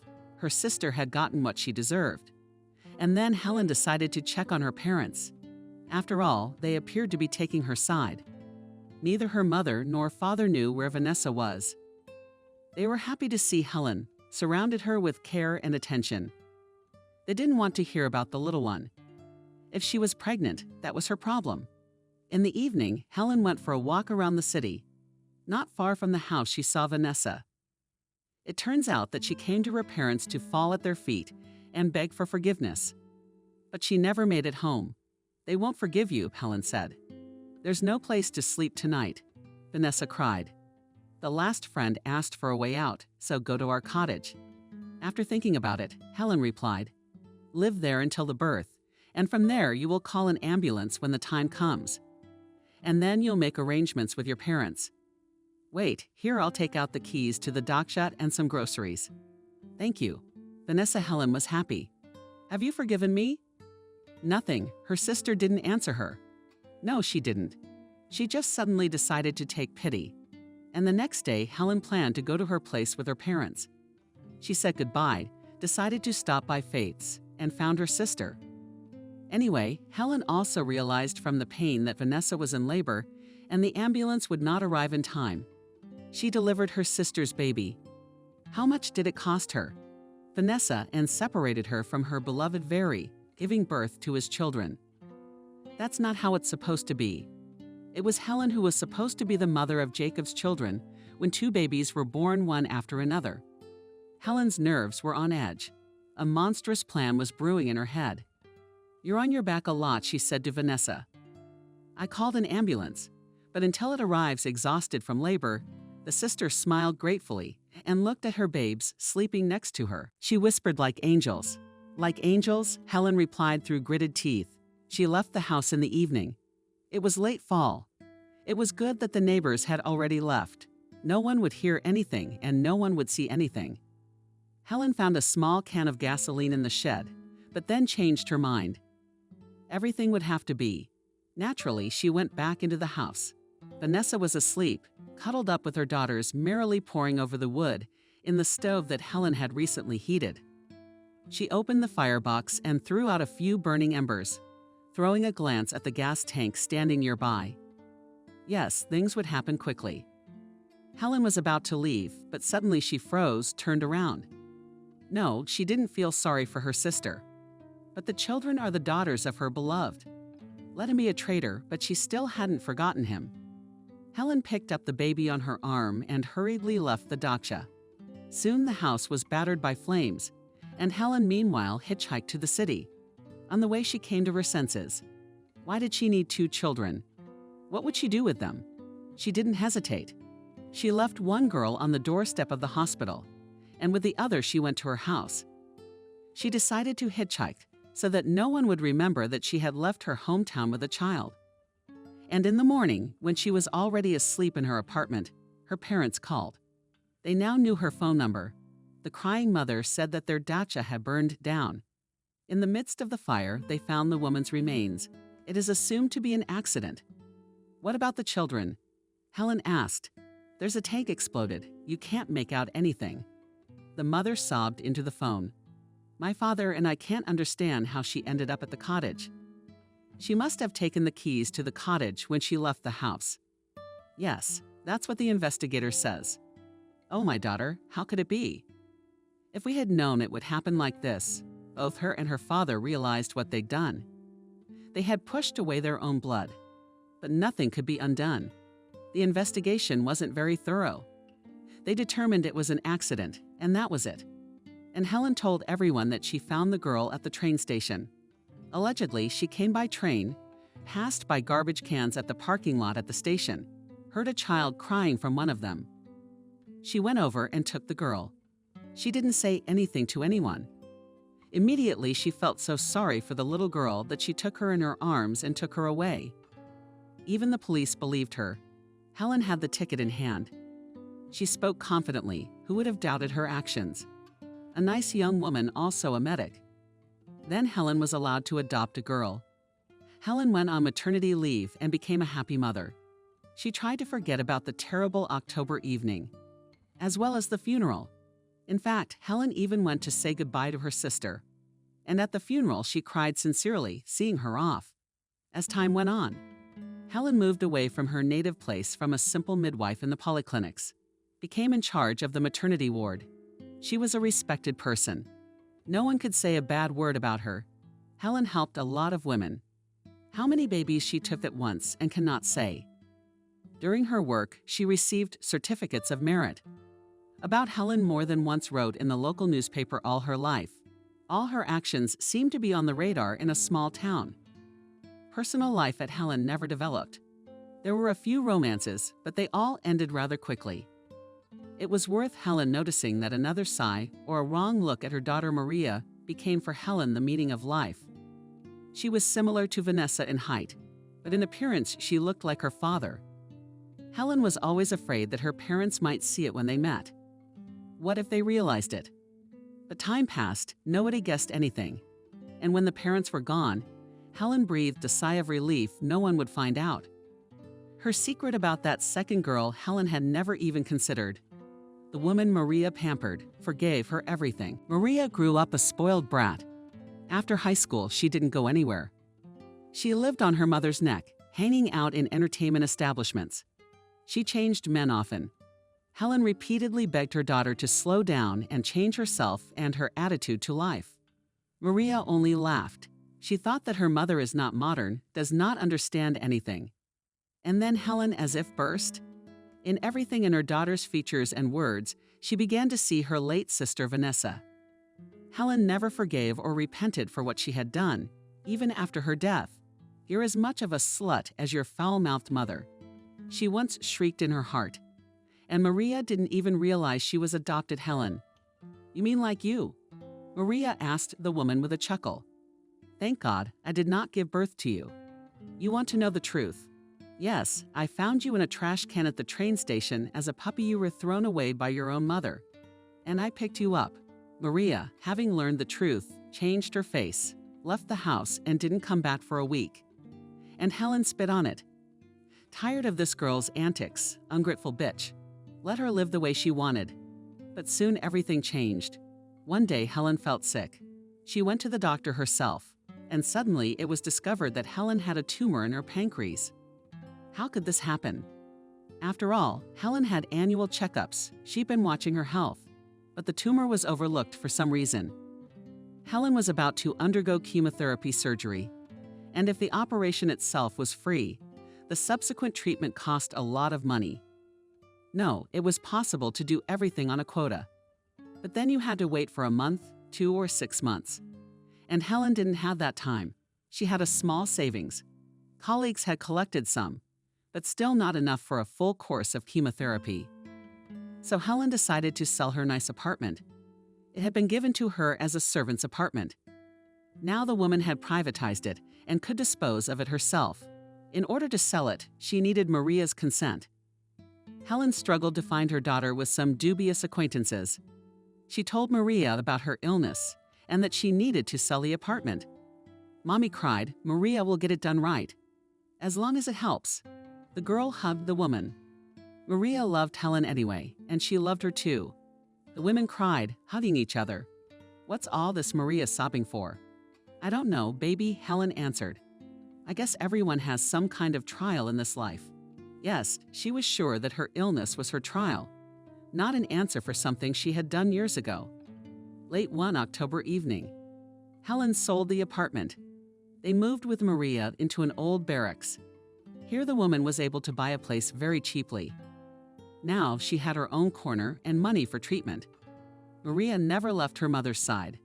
She sat by her bedside in the hospital when Helen came out of anesthesia. And then, when her mother was discharged, "Just live," Mommy whispered to Maria in tears, looking at her sleeping mother. "May I was not born, but you are my most." Helen heard her daughter's whisper, and her sick mind rejoiced.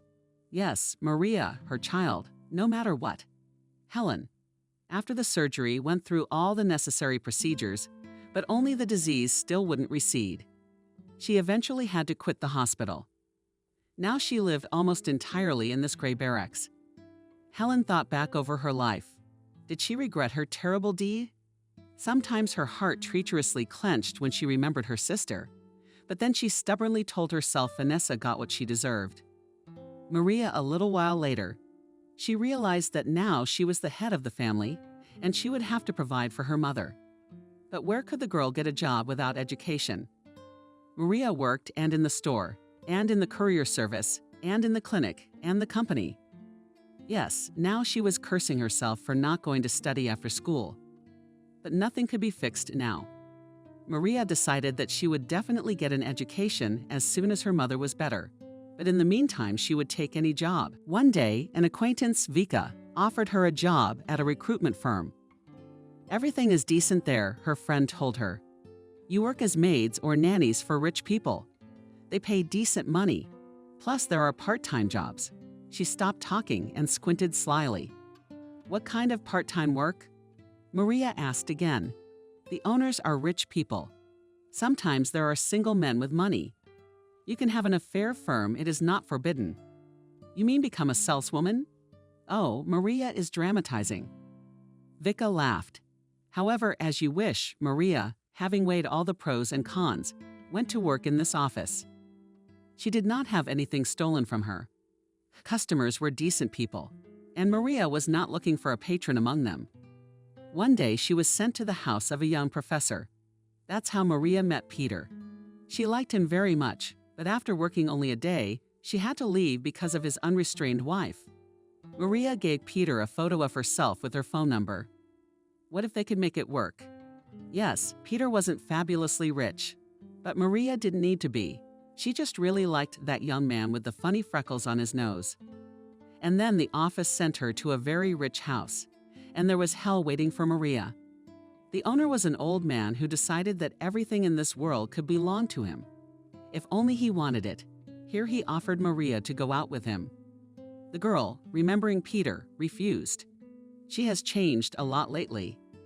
If before she easily met with men, then now, after her mother's illness, dating Peter Maria more seriously, and began to respect herself, but the old man was furious at the refusal.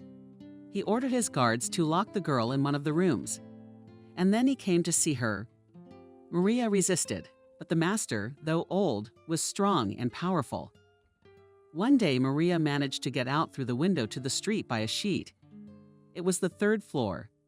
The girl intended to escape, but all her plans were not destined to come true. The sheet broke, and Maria fell down. In the hospital, the girl lay in a coma for a week and died, and the investigation did not begin to particularly understand. And how could a respectable man suspect the owner of the mansion of anything? If he said that the housekeeper fell off the windowsill on the 3rd floor while cleaning the windows, then that's what happened. When Helen learned of her daughter's death, she was numb. So she was alone. And what should she do now? Sick with no money, nobody needs her. All her former colleagues suddenly disappeared. Helen is alone with her misfortune and a terrible secret. But even after burying Maria, she still repented and felt sorry for herself. And then she had a dream Vanessa, young and beautiful, as she remained forever. Sitting on the riverbank. Helen saw her and for some reason wanted to come over. "Hello, sister." Vanessa smiled at her. "How are you doing? Do you want to hear how I'm suffering?" Helen said angrily, "Are you suffering?" Vanessa laughed. "The real suffering is when your soul hurts, and your soul is dead. Then you are happy with me." "No, sister, I'm not truly sorry for you. You destroyed my life. Your mother died because you didn't give her the right direction in life. The girl tried to fix it herself, but she couldn't. Maria is fine now. She is by my side, and we pray together with her that our other girl will be happy and live for us and for herself." "What a girl in fear," whispered Helen. "Have you forgotten? I had 2 daughters. One you took, and the other you threw away like a puppy. But I'm grateful for that. That other one will be happy for sure. By the way, you'll meet soon. And then, sister, I'm waiting for you." Saying that, Vanessa suddenly, like a haze, stood up and walked over the river. Helen watched and couldn't say a word. Vanessa was floating on air. Suddenly Maria appeared from somewhere. She walked over to Vanessa. They hugged and walked on together. They turned around and looked at Helen. God, how happy were their faces. They looked at Helen with a grin, but kindly. Helen then woke up in a cold sweat. What was this dream? What was it all about? And for the first time in all these years, Helen cried. No, not from pain, not from despair. It was the memories that made her heart burn. Yes, she finally realized what a monster she was and what had happened to her. A pattern. Helen realized that this dream was a kind of alert. She was going to die soon, and now death didn't seem like something to dread. It was a deliverance. And Helen also remembered Vanessa's words about a second daughter. But it seemed inconceivable that that second girl could ever find her. And then the day came. Kate stood on Helen's doorstep. Yes, the woman understood. She understood her dream. The sister had asked her to tell this other girl everything. And Helen practically confessed to Kate. The girl listened to the story, and she had goosebumps running down her back. In front of her sat the woman responsible for her mother's death, her own aunt. Kate had grown up in an orphanage because of her. She was the reason she'd never known a mother's love. And she's the one who separated the 2 sisters. And now they'll never meet again. Aren't you afraid I'll tell the police? Kate asked when Helen finished her confession. I haven't been afraid of anything for a long time. Helen whispered quietly, especially not now. I'm a medical professional myself. I realize that I have a few weeks to live at best. Tell me, do you repent for what you've done?" "It doesn't matter now," Helen replied, her eyes downcast. Kate couldn't bear to be in the same apartment with this horrible woman. She stood up and headed for the door. Then she turned around. "Can you tell me where my sister is buried?" "And I also want to visit my mother and grandparents' grave," another former voice pronounced Kate Jr. here in the city cemetery. Helen answered indifferently and called out the number of the grave. "My parents are buried in the town where you grew up. You won't find a cemetery that big there. Brunson Molly and Brunson Alexander. So my last name is Brunson." Suddenly, Helen's face contorted into a grimace of anger. "I hate you. I hate you all." She screamed something else, became hysterical, and Kate ran out of the apartment. Being alone with this monster was unbearable for the girl. Kate already had to go to work, so she decided to go to her sister's grave another day at the daycare center. Adriana noticed that she was shifting some lost pail. "Kate, you're not sick," worried a colleague. "No, everything is fine." The girl even tried to smile. "Just learned so much that my head is spinning." "What kind of things?" "I can't say. It's complicated." Adriana understandably nodded in response. She wasn't used to prying. If a person is silent, it means there are reasons for it. And Kate was a little distracted in her work with the children. With the kids, they rehearsed a skit for the upcoming matinee. They did math, then took a walk on the playground. In the evening, traditionally, Kate stayed to wait for the last parent. Of course, it was Peter. Kate and Nancy sat in the group. The girl was drawing and the teacher was in her own thoughts. Kate, she finally heard the girl's voice. It turned out that Nancy had already spoken to her. But Kate was so preoccupied that she didn't hear. "Yes, Nancy woke Kate up. And my pencil's broken. We'll fix it." The teacher smiled. She took the pencil and looked at the girl's drawing. Nancy drew a summer blue sky on a field of daisies. 3 people were walking along the field, 2 taller and 1 small. "Who was that?" Kate asked. "Dad, me, and you." Nancy answered shyly. "I was surprised, Kate. Yes, you see, I wanted to draw Mommy, but she's in the sky now. That cloud, that's her. And you're alive, that's why you're walking next to us." "Why me?" "Because you're nice." "Kate, I don't understand why you used to come to us and have a different name." "Nancy, it was an angel." Kate answered sadly. "And he's up in the sky looking down on us now, too. Why did he come so that we could meet like this?" "You saw me and realized that we already knew each other." The girl thought for a moment, and then she smiled. "So you'll always be with us now." Nothing. Kate did not answer her, only hugged the girl. Soon Peter arrived and the 3 of them walked out of the kindergarten. "Do you need a ride?" Peter asked shyly. "I don't mind." Kate slowed down a little and added Peter. "I have news. I've found out everything. Only it's a very complicated story." She nodded at Nancy. Peter realized that the story was not for children's ears. "Nancy, why don't you go to our neighbor Aunt Dasha's house after preschool and play with her puppy?"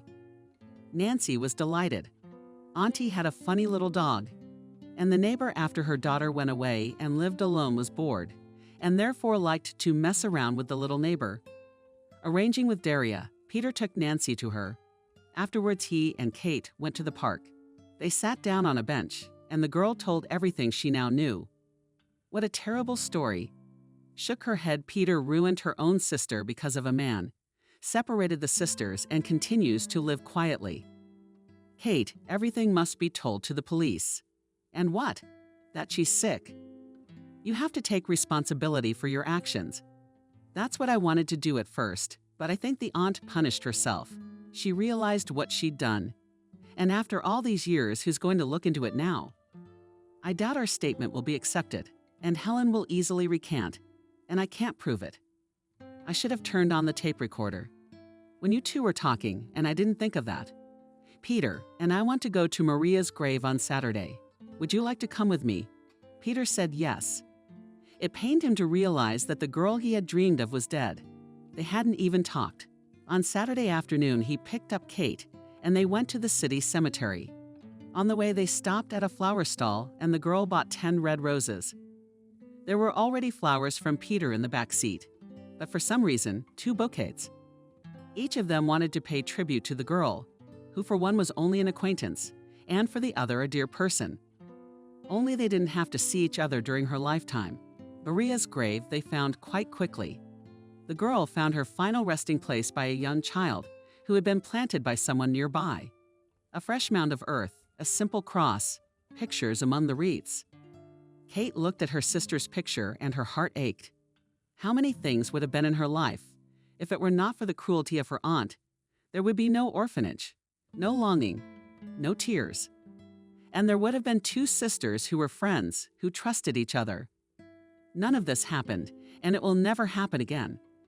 "Hello, Maria," Kate whispered softly. "That's how we had to shine. Sleep well, darling." Tears came to her eyes. Kate looked up. Snow-white clouds floated across the sky. The wind ruffled her hair lightly. God, how painful it is to realize that there was a loved one in the world, and you didn't even know he existed. And we had to meet only here at the cemetery. Peter looked sadly at Maria's picture, a sweet, beautiful girl like a ray of sunshine. She appeared in his life and disappeared. Why? For what?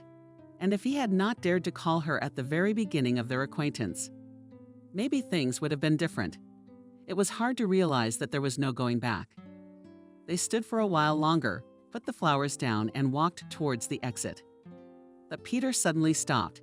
"And I must still visit my wife's grave," as if justifying himself, he said. He still had a bouquet of white roses in his hands. Kate was so preoccupied that she didn't notice it at all. "Yes, of course," she agreed. "Isn't she going to wait here for you?" "No, let's go together." Jean's grave wasn't far away. The picture showed a beautiful and vibrant woman. Kate looked thoughtfully at the image. "It's a shame when someone so young and beautiful passes away," she sighed. "Yes, it is a great pity." Peter put flowers on his wife's grave and loved her very much. I don't know why she became like that. And after all, she was in her youth, a nice simple girl also loved me. Why did she go out drinking? I sometimes blame myself for that. I didn't spend enough time with my wife. All work, all work. Don't blame yourself for anything.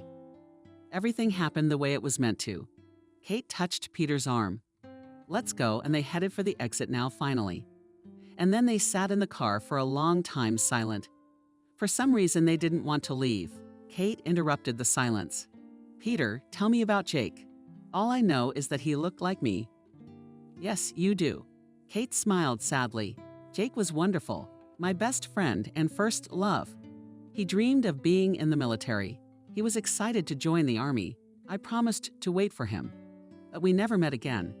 I don't even know exactly where he's buried. We will definitely visit his grave again."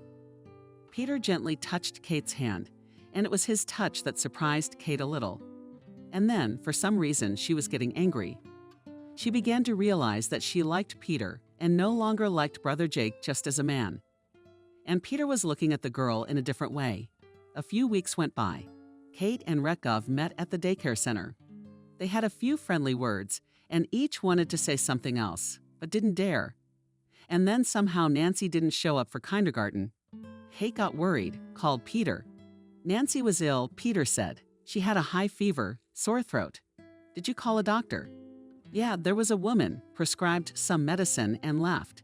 Anyway, we're getting some treatment. But so far, without much success. The fever is not going down well, and I think her throat is even redder. Can I come over after work?" "That would be nice," Peter agreed. "Let me pick you up." It was clear from his tone that he was pleased at Kate's offer. In the evening, Kate was at Peter's apartment. Little Nancy, seeing Kate, smiled weakly. "Hello. Have you come to treat me? I'll give it a try." Kate stroked the girl's head, looked at the medicine.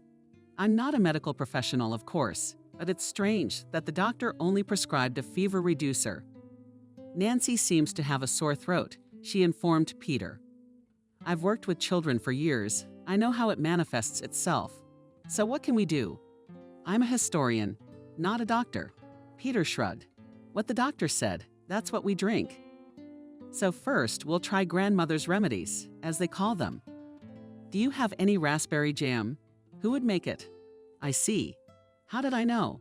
"I brought it. I didn't make it myself either." Kate smiled slyly. I got it from some grandma on the row. I think it'll work. We also need salt, baking soda, and iodine. And some warm water. What's that for? It's a throat lozenge. It's a sure thing. In our orphanage, we used to use this solution to treat toothache and throat. It tastes bad, but it works. Kate approached the girl lying on the bed. Nancy, you will be treated as I say. I will obediently, whispered the little girl, and then she diligently gargled her throat with the solution Kate had made. Wrinkled her nose, but did as she should. Then Kate had hot tea with raspberry jam. After wiping it off with vodka and wrapped the baby in a sheet. Peter watched the girl's actions and wondered how she knew all this. We had a good orphanage, Kate said. Yes, there were all sorts of difficulties. But we had this nanny. So when we were sick, she always treated us like that. The teachers sometimes scolded her, but her treatment helped faster than all the pills. And my parents were supporters of only official medicine. But one day my dad got a boil and nothing worked. That's when my mom baked an onion and put the fish on us. You won't believe it, he opened up in a few hours. Peter remembered his foster parents. That's what I say, folk medicine works wonders. Soon, Nancy's fever really broke. Her throat stopped coming out of her ass. The girl took a nap, and Kate and Peter moved into the kitchen to drink tea silently, looking at each other, hesitating to say the most important things. Finally, he put the cup down. He sighed and spoke. Kate, you and I met under strange circumstances. And I think it was for a reason. You came to this town as a complete stranger. You've learned your history here too. I'm sorry you didn't get to see Maria. I didn't know her much either. I think she was a good person, no matter what.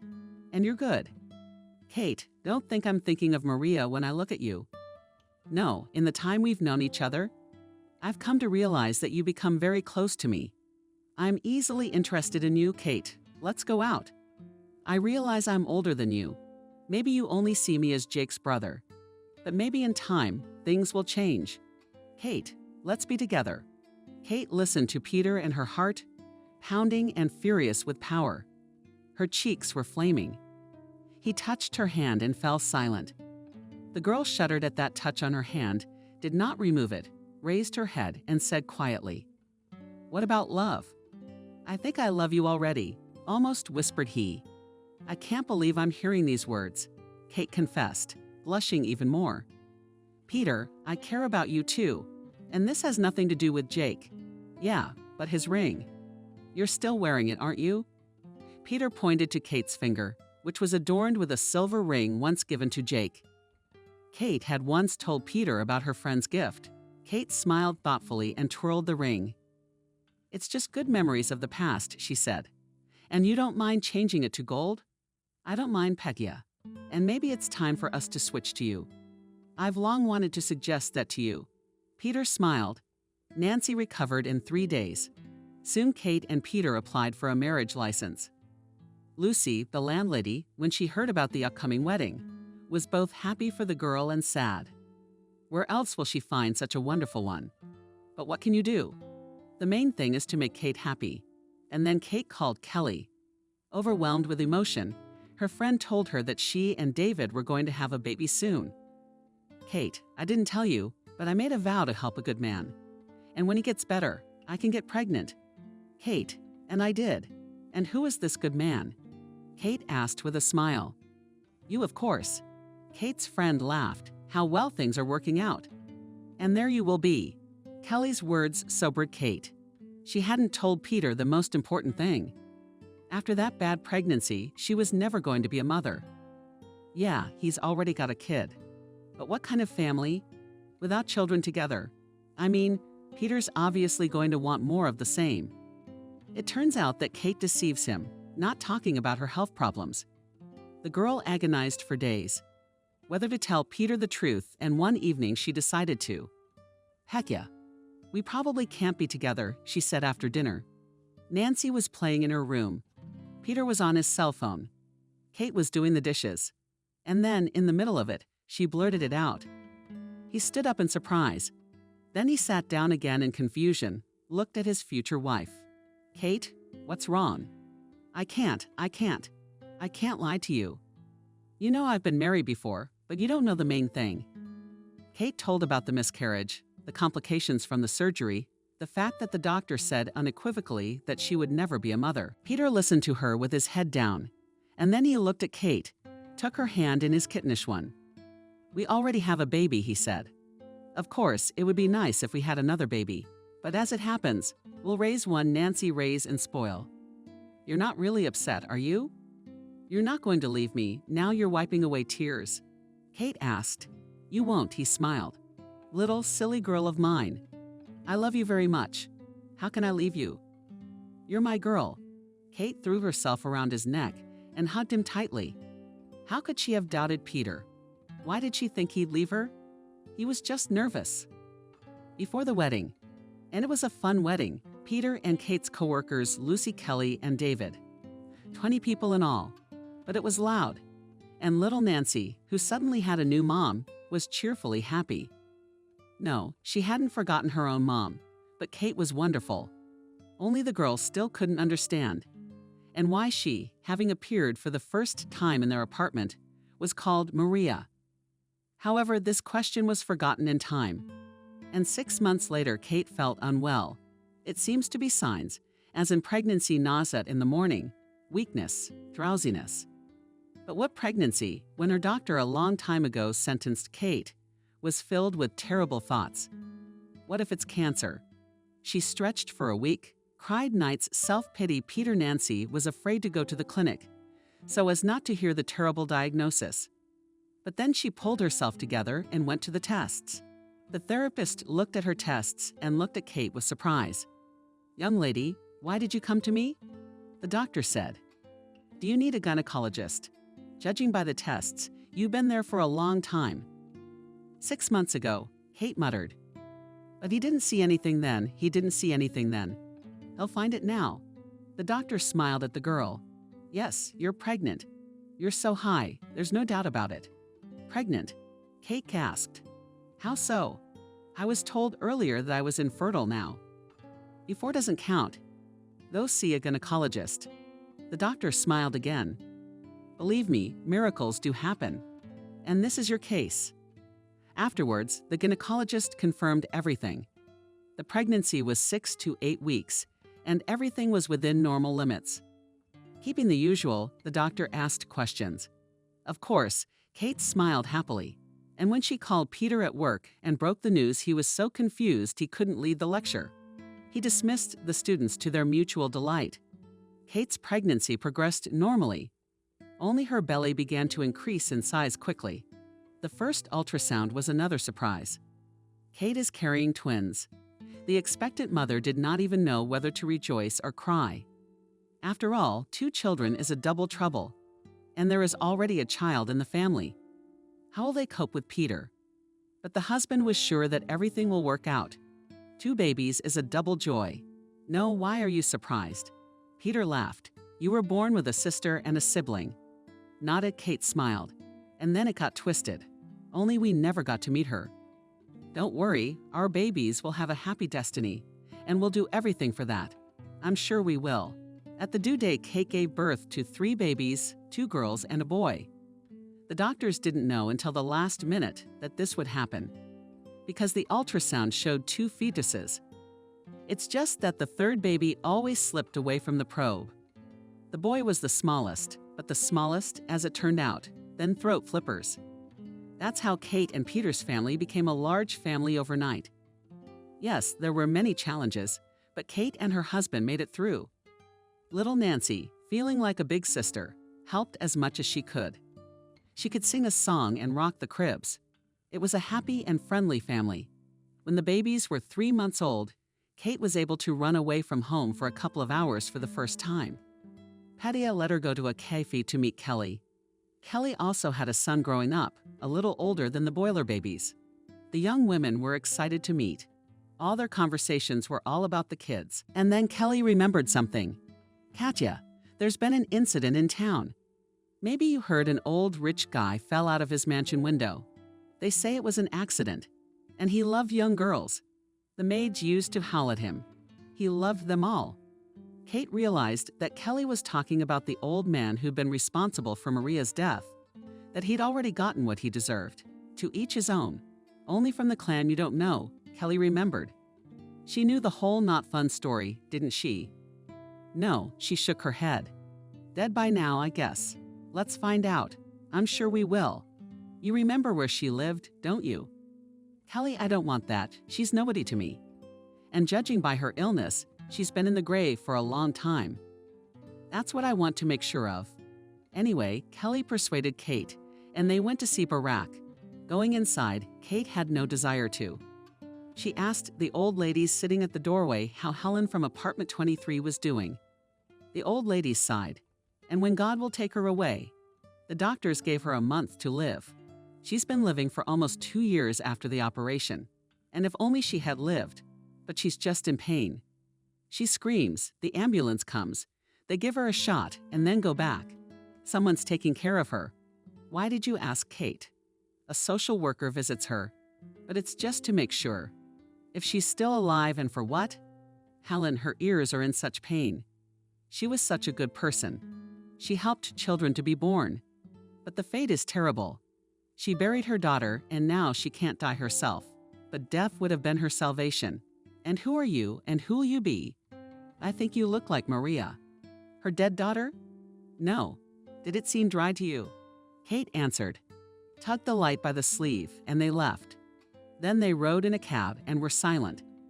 It's a strange feeling, Kate said at last. I should hate her, shouldn't I, even be glad she's suffering? I'm sorry. That's because you're a normal person and your aunt is a monster. Let her take full responsibility, Kelly told her. Maybe I should have stopped by her place. Maybe we should have gotten her some groceries. Katya, is she responsible for your mom's death? Kelly exclaimed. There's no forgiveness. And you're right not to die. Let her suffer. It's the best punishment for her. The elderly cab driver from these words looked surprised at Svetlana in the mirror, then turned and said to the girls, Do you forgive me for interfering? I don't know your whole story, but believe me, sometimes the worst punishment is forgiveness. Kelly grinned back, and Kate hesitated. So I forgave her. That's why she's dying on the outside. She didn't say it out loud, of course, but the thought kept her thinking. That evening, Kate confessed to her husband that she had driven to Helen's house. She was still alive. Peter raised an eyebrow. With an illness like that, I was surprised too. But she is, Peter. Let's help her. Let's help her. Kate, are you out of your mind? How can we take her in and you, besides taking care of the kids, look after a criminal? No, I don't want that.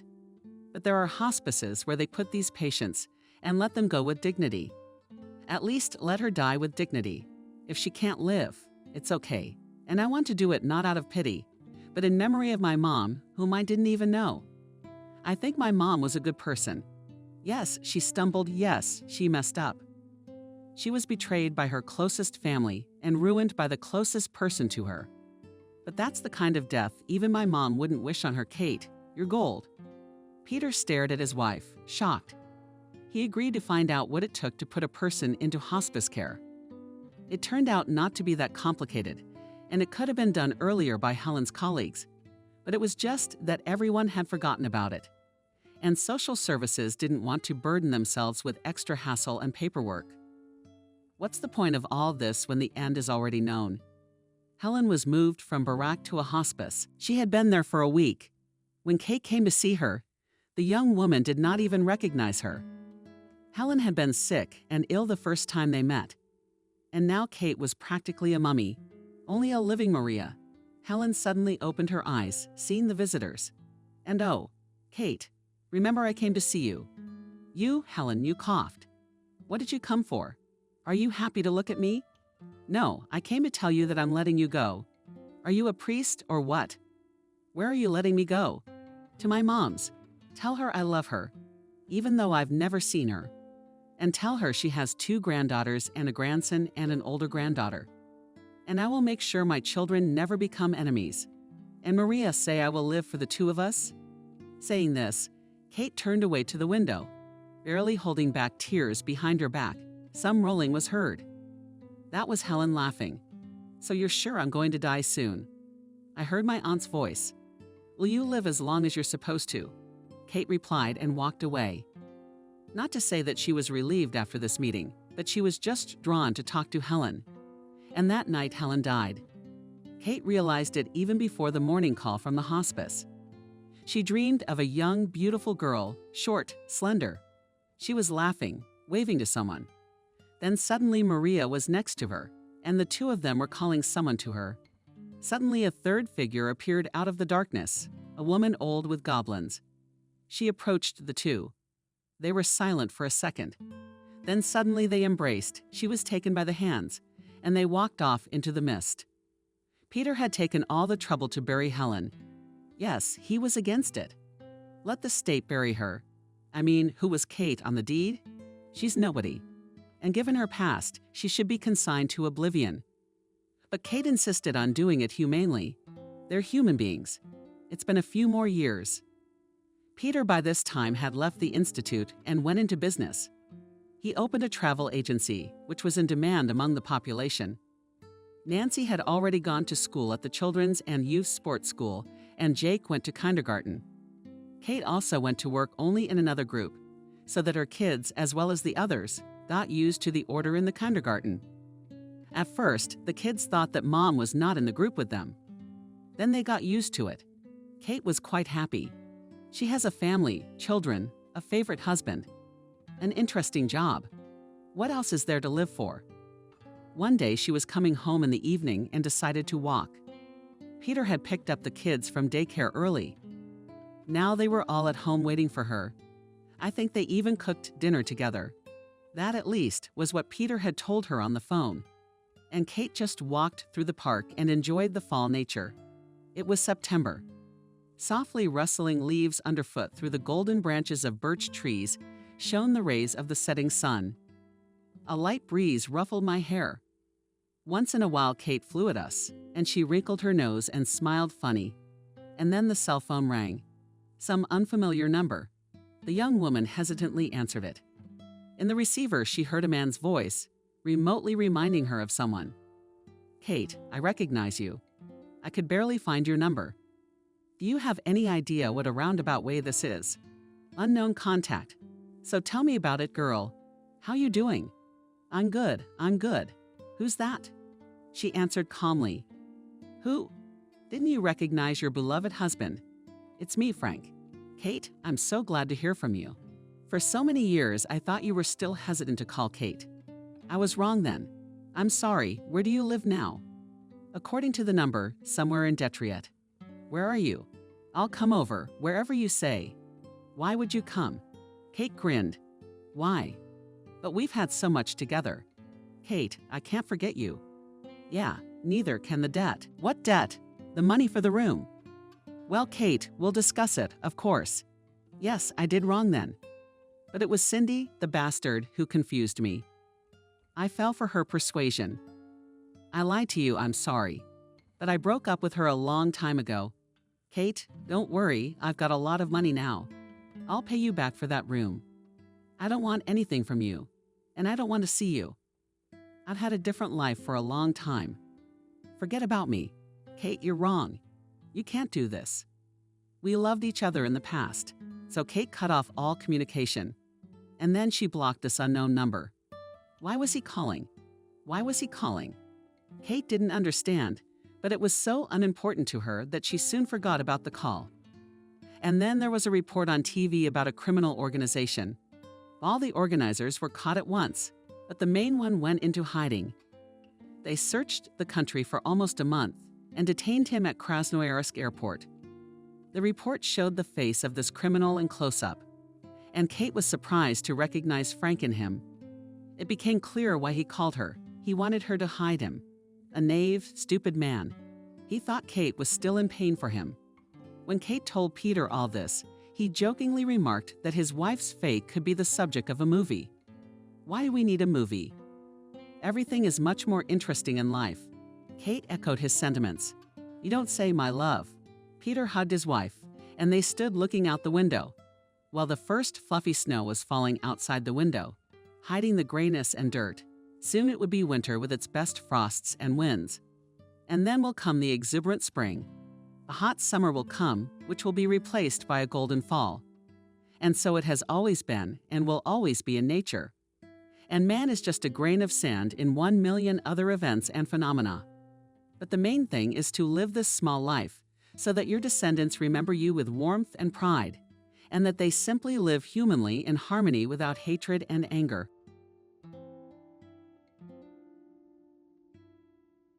Subscribe and click the bell. William looked at a makeshift counter made of a wooden crate. It was the kind of thing that brought fruit, bread, milk, and groceries to the stores. In general, the man could not believe his eyes. But covered with colorful counter customers among the old teddy dogs and bears lay him. A rabbit. Not just any rabbit, but a rabbit. Kelly couldn't think of another name for him. Well, and Alice then called her favorite toy the same rabbit, sometimes adding funny words. Mr. Kelly the Rabbit. Almost 3 centuries ago, brought with godparents from a business trip to Holland. Then in my homeland, in the stores of such wonderful toys were not. And now with the modern abundance of rabbits, still somehow stood out among the mass of his plush tribesmen. Smooth fur, delicate peach color, long ears, sticking out smart black eyes. This rabbit was dressed in jeans, a white and red striped shirt. A straw hat sat firmly on his head. Slightly shifted, it was an original and very unusual toy. It was impossible to be mistaken here. It is unlikely that in this small provincial town suddenly appeared exactly the same plush animal. He had too interesting a history. The Dutchman was a foreigner after all, brought into the country many years ago. Kelly said that when she first saw the rabbit, she almost choked with joy. Godfather smilingly handed the girl a gift, not even realizing what an impression the toy made on Kelly. She hadn't parted with Mr. Rabbit the girl since then. She was no longer so small, almost 11 years old. Peers slowly threw away dolls and turned their eyes to outfits, cosmetics, some handbags. And Kelly ran home from school, and the first thing she did was to snuggle up to Mr. Rabbit. Lesh's friend sat on her desk. When the girl did her homework, he would go on long journeys with her. And certainly Kelly would take the rabbit to bed with her, with her favorite toy at her side. So sweetly crumbled. Then the girl grew up, fell in love, got married. She and William met at a club. It was banal, but at the same time very romantic. They met for a short time, and almost immediately they both realized that they were made for each other. And as time later showed, they were not mistaken. Married, and after the wedding moved into William's apartment, which he inherited from his grandmother. We were so lucky, we got our own corner right away, and it was just wonderful. The rabbit, of course, moved into the apartment of the newlyweds and took in it an honorable place, top shelves, racks, and in the living room. William also liked this plush animal. Cute, so stylish, groovy. A couple of years after the wedding, William and Kelly became parents. The family had a daughter, Alice, a wonderful, golden, cheerful girl like the babies from an advertisement or from a postcard. Chubby cheeks, pink lips, huge blue eyes framed by thick lashes. Dolls, yes, and only parents do not dote in the daughter. The girl grew, developed. Pleased mom and dad with successes and new moments. In time sat down and time went. There were no problems with her. That's what they call a gift child. When the little girl grew to toys, Mr. Rabbit inherited her. And girl, she immediately appointed the elegant beast as her best friend. Just like her mother, once Alice dragged him with her literally everywhere, and on the street took him out of the garden, and on a trip without him did not go. And William involuntarily smiled, remembering how once the 3 of them flew to the sea, suddenly packed literally in one evening. It was just a hot ticket. Both spouses had just had a vacation, a fortunate coincidence. How happy were they then? And they understood it perfectly well, consciously enjoyed the pleasant moments. Wandered around the deserted, along the shore, ankle deep in water, holding hands. Kelly, William, Alice, and of course, the rabbit. How old was the daughter then? Probably about 8. She had just finished 1st grade. Alice had a very funny smile at the time. You sweet, sweet, Mr. Rabbit was lost. Probably the girl forgot it on the beach or on the embankment, where she played with the local kids. In general, Alice has always been responsible and attentive. But there is a flight, a lot of new impressions.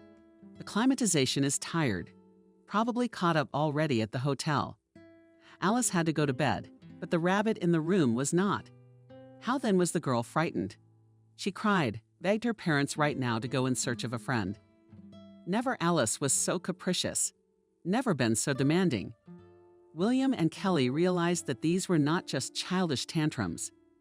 Then they had barely managed to talk their girl into waiting until morning. "But where are we going now?"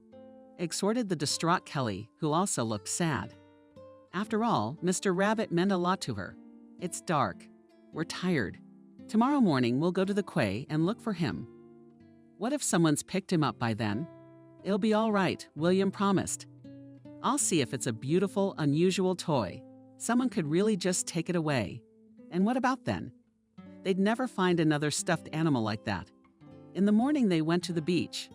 They looked everywhere on the embankment and where they had been swimming yesterday. On the beach, it was as if the rabbit had disappeared into the water. Or maybe it was washed out to sea by a wave, or someone threw the toy into the waves for nothing. Kelly and William had given up hope. But Alice did not give up. She searched the neighborhood and looking under every shop, inspecting the bushes, asking passers, "Are the same question if any of them have not seen a lonely plush rabbit?" Kelly and William. Sadly, they were both at a loss. How to tell their daughter it was all useless? But then a miracle happened. There's no other word for it. The family had breakfast at a cafe overlooking the sea. William barely managed to persuade his daughter to stop looking for something to eat. She went to the cafe, only when her parents promised her that afterwards they would go back to the beach again and keep looking for Mr. Rabbit. She had to agree. William was making plans. He should probably tell Alice that Mr. Rabbit had gone on a sea voyage and suggest that she visit the local toy store. Maybe she picked something she liked. He's distracted. He was already stressed by this fruitless search. He wanted to swim in the sea, visit local attractions. Did you have to search the neighborhood for Mr. Rabbit? It was unlikely, of course, that the offer to buy a new toy would make Alice so happy. William knew perfectly well how much his daughter loved that rabbit, but something had to be done.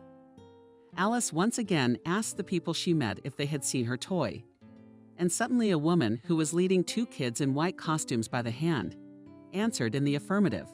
"And so this is your missing one." Radiantly, she smiled at Alice.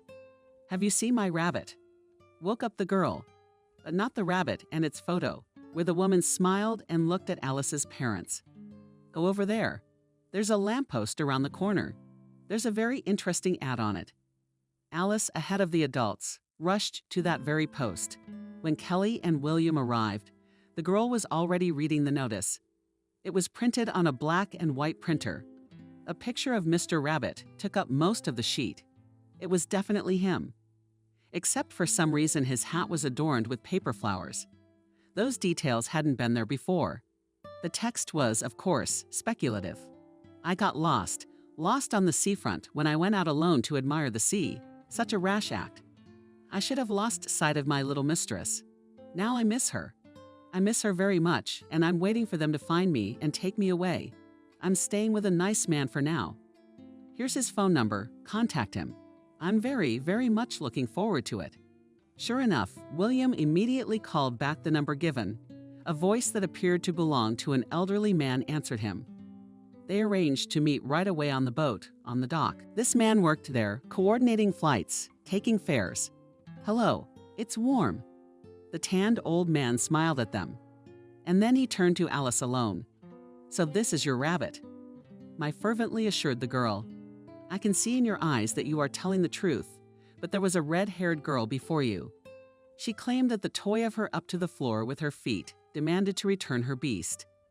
"And you gave it back?" Alice gasped. Her lips trembled immediately, a sure sign of sustained tears.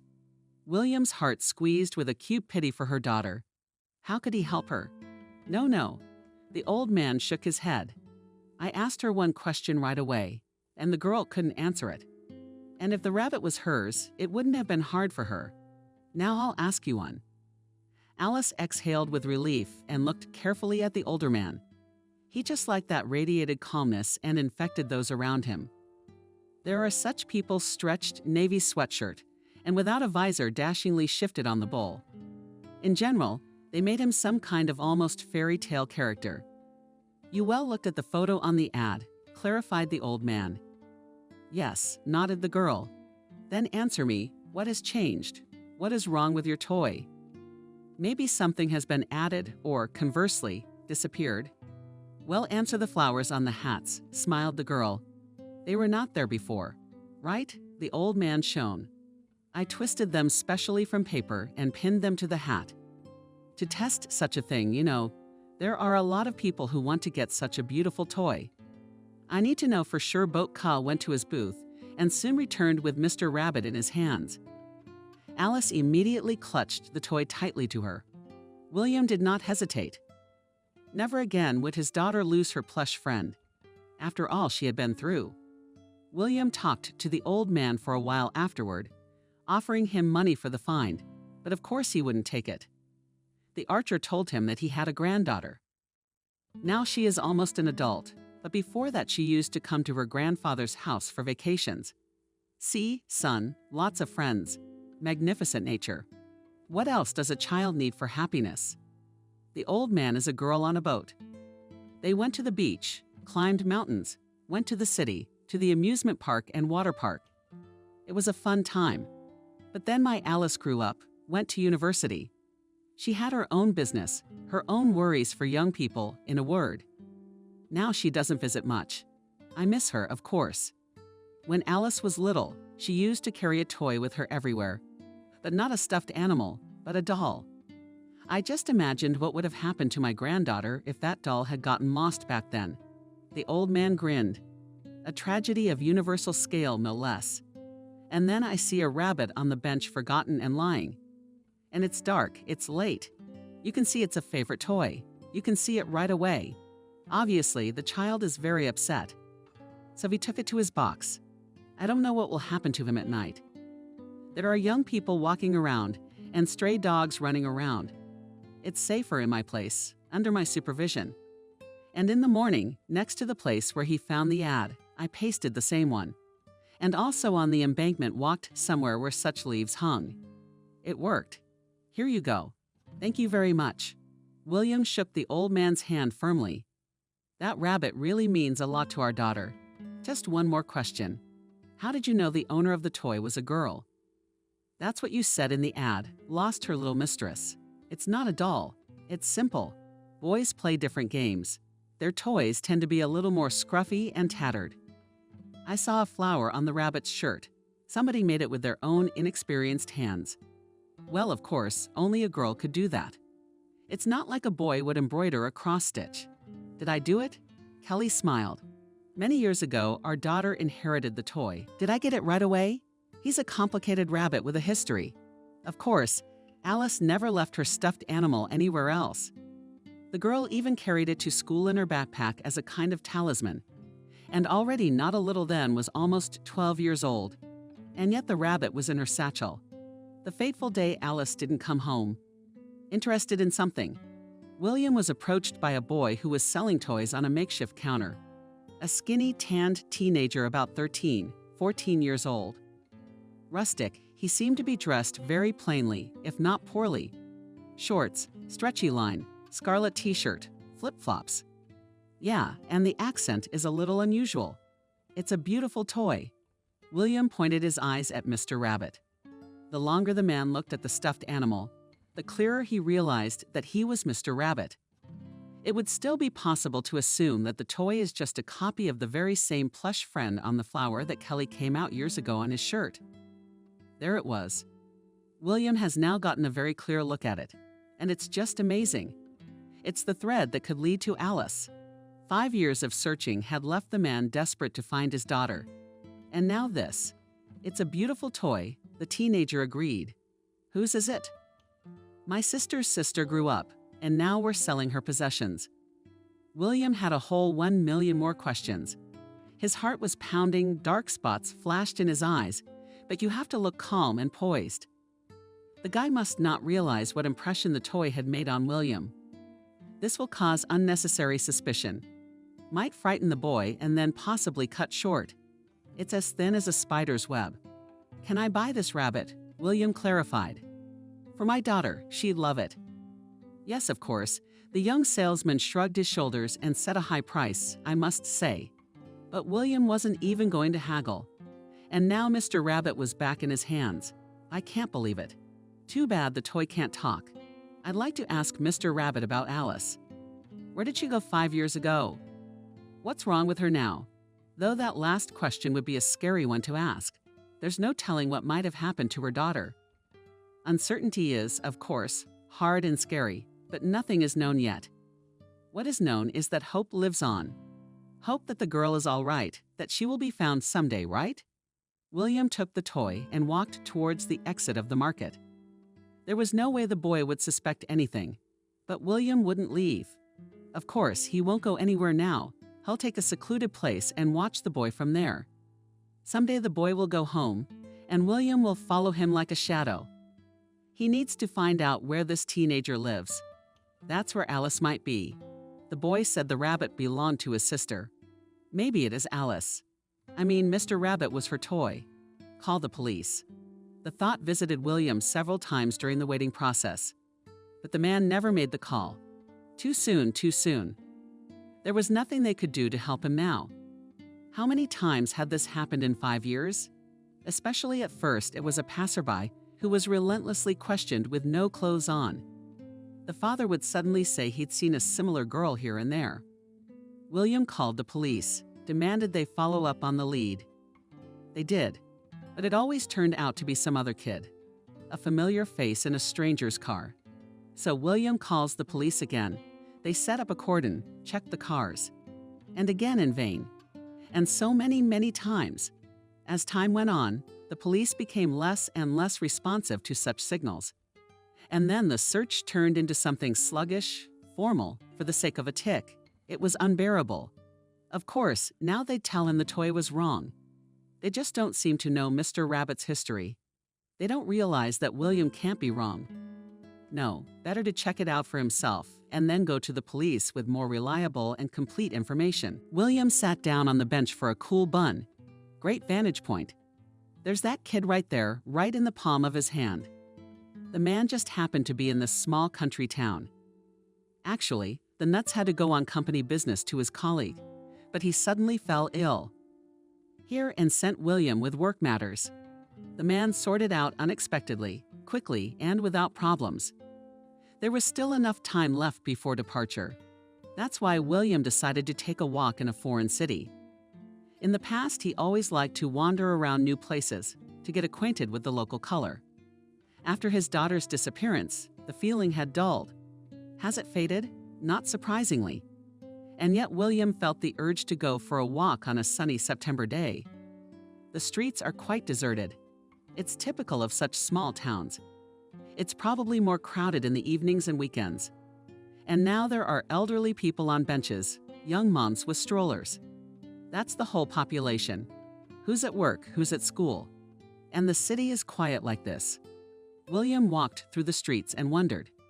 It felt as if his time machine had transported everything back a couple of decades. As if from the past, old houses, dusty sidewalks with grass, overgrown squares. And here it would be really back 10 years. They were so happy then, so inexpressibly happy, the three of them, he, Kelly, Alice. It seemed that it would always be like that and even better, but the fates, as usual, had their own plans for everything, including their family. After that memorable trip to the sea, in which Mr. Rabbit was lost and then miraculously found, Kelly became ill, a common, seemingly common cold, but it lingered for far too long. Symptoms in the form of weakness, dizziness, and poverty did not leave the young woman. She didn't even want to go to the doctors at first. Don't be ridiculous. Kelly fought off her husband, who insisted she go to the hospital. I don't have a high fever. Well, I'm not strong enough. Well, the headache. It'll go away for a little while. That's the kind of thing doctors don't worry about. It didn't. Energetic young woman who had time to do a lot of things during the day, and then in the evening and go for a walk. The whole family was suddenly pulled completely and cheerful. In the morning, she could hardly get out of bed to go to work.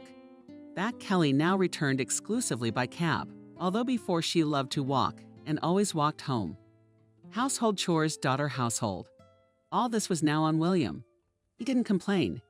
It was not difficult for him to prepare dinner and check Alice's homework. But he was frightened by Kelly's condition, who still insisted that she was doing well and that she would soon be better. One day, the man could not stand it and almost forcefully pushed his straight spouse into the car and drove her to the best center in the city. Not free, of course, but the doctors from there could definitely be trusted. The diagnosis sounded like a thunderclap, some rare blood disease, genetic dormant for the time being, and then suddenly woke up and activated treatment. Practically none, only experimental and very expensive. Prognosis. The prognosis is very unfavorable. For the young spouses, it became a huge ordeal. Both felt confused and frightened. Kelly cried and talked incessantly about wanting to see her daughter grow up. William's heart was tearing with pity for his wife and himself too. How would he be without her, if anything? The man had never felt for anyone like he felt for Kelly. They were like two halves of the same whole. William had never known such a thing was possible. He thought love stories were the stuff of poets. Then he met Kelly and realized he was wrong. They were happy, so happy together. A model family. They were invited, held up as role models. And then this. Alice, of course, they didn't tell us all the details. They only said that Mom was ill, she needed rest, peace, positive emotions, and the treatment, of course. It was necessary to explain to the girl why her mother now so often goes to the hospital, drinks pills by the handful, and goes to the center as to work. At first, the experimental treatment seemed to work. Kelly felt better. Her tests were almost normal. William was relieved at the time. He thought it was over. They'd won. The man breathed a sigh of relief. The family was slowly getting back on track. Yes, Kelly now had to have her blood counts monitored and take medication. Oh, it was nothing. It was nothing compared to what could have happened. Happiness lasted about 6 months. And then the disease took its toll on the young woman with redoubled vigor. Kelly's body was no longer responding to therapy. She was fading right before her eyes. William often remembered his wife as she had been in her last months. Pale, thin, with bruises all over her body. It was unbearable to see your loved one ill and to be unable to help them. William met with doctors, searched for centers that would take such cases, consulted with professors, and everywhere the answer was the same. Nothing can be done. It's a disease. The man invented this flea market only because it reminded him very much of the spontaneous market near his grandmother's house, where he and Kelly lived for the first years of their marriage. There were none of those in their town now.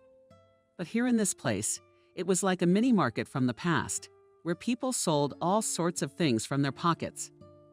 Kelly liked to look at old things at the flea market near her house, and she walked through it like a museum, admiring the leather-bound books, the old-fashioned floor lamp, and the clothing from around the middle of the last century. I mean, this is history. History incarnate, she said to her husband, who didn't particularly share her spouse's interest, but dutifully wandered along with her through the long rows. Surely Kelly wouldn't have missed this hoarder by now. Nor did William pass it by. Decided to take a walk, see what people were selling. I came across this teenager. At first I couldn't believe it when I saw Mr. Rabbit on the counter. But now he's got the toy in his hands, living proof that he wasn't dreaming. Miracles indeed. The sun attracted a September breeze, nice and fresh, and chased the mouse away. Sitting on the bench was even pleasant. William kept his eyes on the boy who sat in the lotus posture in front of his counter and offered goods to passers-by. Only nobody bought anything from him. Of course, who needs old stuffed animals? The only thing that could still attract anyone, Mr. Rabbit, was now in the hands of William. This one really hoped that not too long ago this toy had been held by his daughter. Perhaps the rabbit still held the warmth of her hands. He wanted to believe that. William had last seen his daughter exactly 5 years ago. It was also a September morning. The girl was going to school. The weather was about the same. Sunny, clear, pleasant man was having a hasty breakfast. He was already late for work. Alice was up before everyone else as usual. Since Kelly was gone, she hadn't slept well at all. It had been almost 3 years by then, but the problems hadn't gone away. Although William regularly showed the girl to the neurologist and dutifully fed her all the prescribed medications, Alice sat at the table and melancholically embroidered with a teaspoon sugar and a glass of tea. In front of her on a plate lay a sandwich with sausage, cheese, and herbs. It had been made for the girl by Jenna. She had left home very early today. She had to have another test at the women's clinic, and they take blood early. So she left, out of the blue. Soon their family will have a baby boy. The boy William will become a father for the second time, and Alice will become a big sister. She had longed so much for a brother or sister. A few years ago, she had asked for a baby boy from Mom and Dad, and they promised that it would still be there, but later. And so Alice's wish was about to come true. Just brother and parents, Mom, stepmom, and Alice. Now she already and obviously does not want to become an older sister. Except that no one was interested in her opinion on this matter. Jenna, she's very good, kind, sensitive. She tries to become Alice, if not a mother, at least a good friend. She watches special videos, how to weave beautiful braids, buying up for her adopted daughter beautiful nooks, toys, clothes. Only Alice is indifferent to all this. She's changed a lot since not being Kelly, but that's not surprising. All three of them were so close. A real team, they understood each other without words. Laughing a lot, always coming up with something interesting. And then tragedy struck. Her mother was Alice's favorite and dearest person. With Kelly gone, the girl's whole world turned upside down. William knew it would be hard. He himself could hardly bear the grief that had fallen on her. But Alice withdrew into herself. She stopped eating, stopped drinking. There was no talk of going to school for a long time. The girl as if frozen in a cocoon, and no way to get through to her. Gradually, with the help of doctors, William managed to at least a little disintegrate. Daughter Alice at least stopped refusing food. But she remained indifferent and cold. It was as if something in her was torn. The cheerful girl had changed. William hoped not irrevocably. Her father tried to please her on a trip the two of them went, and often went somewhere cafes, entertainment, children's centers, stores. Nothing helped. Everything that had delighted my daughter before now left her completely indifferent. It was hard, and it was scary. The only thing that remained unchanged was Alice's attachment to Mr. Rabbit. The girl seemed to grow to love and appreciate the toy even more.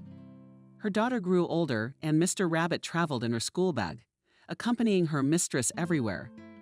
William did not think during that difficult period that another woman would appear in his life, and certainly not that it would happen so soon.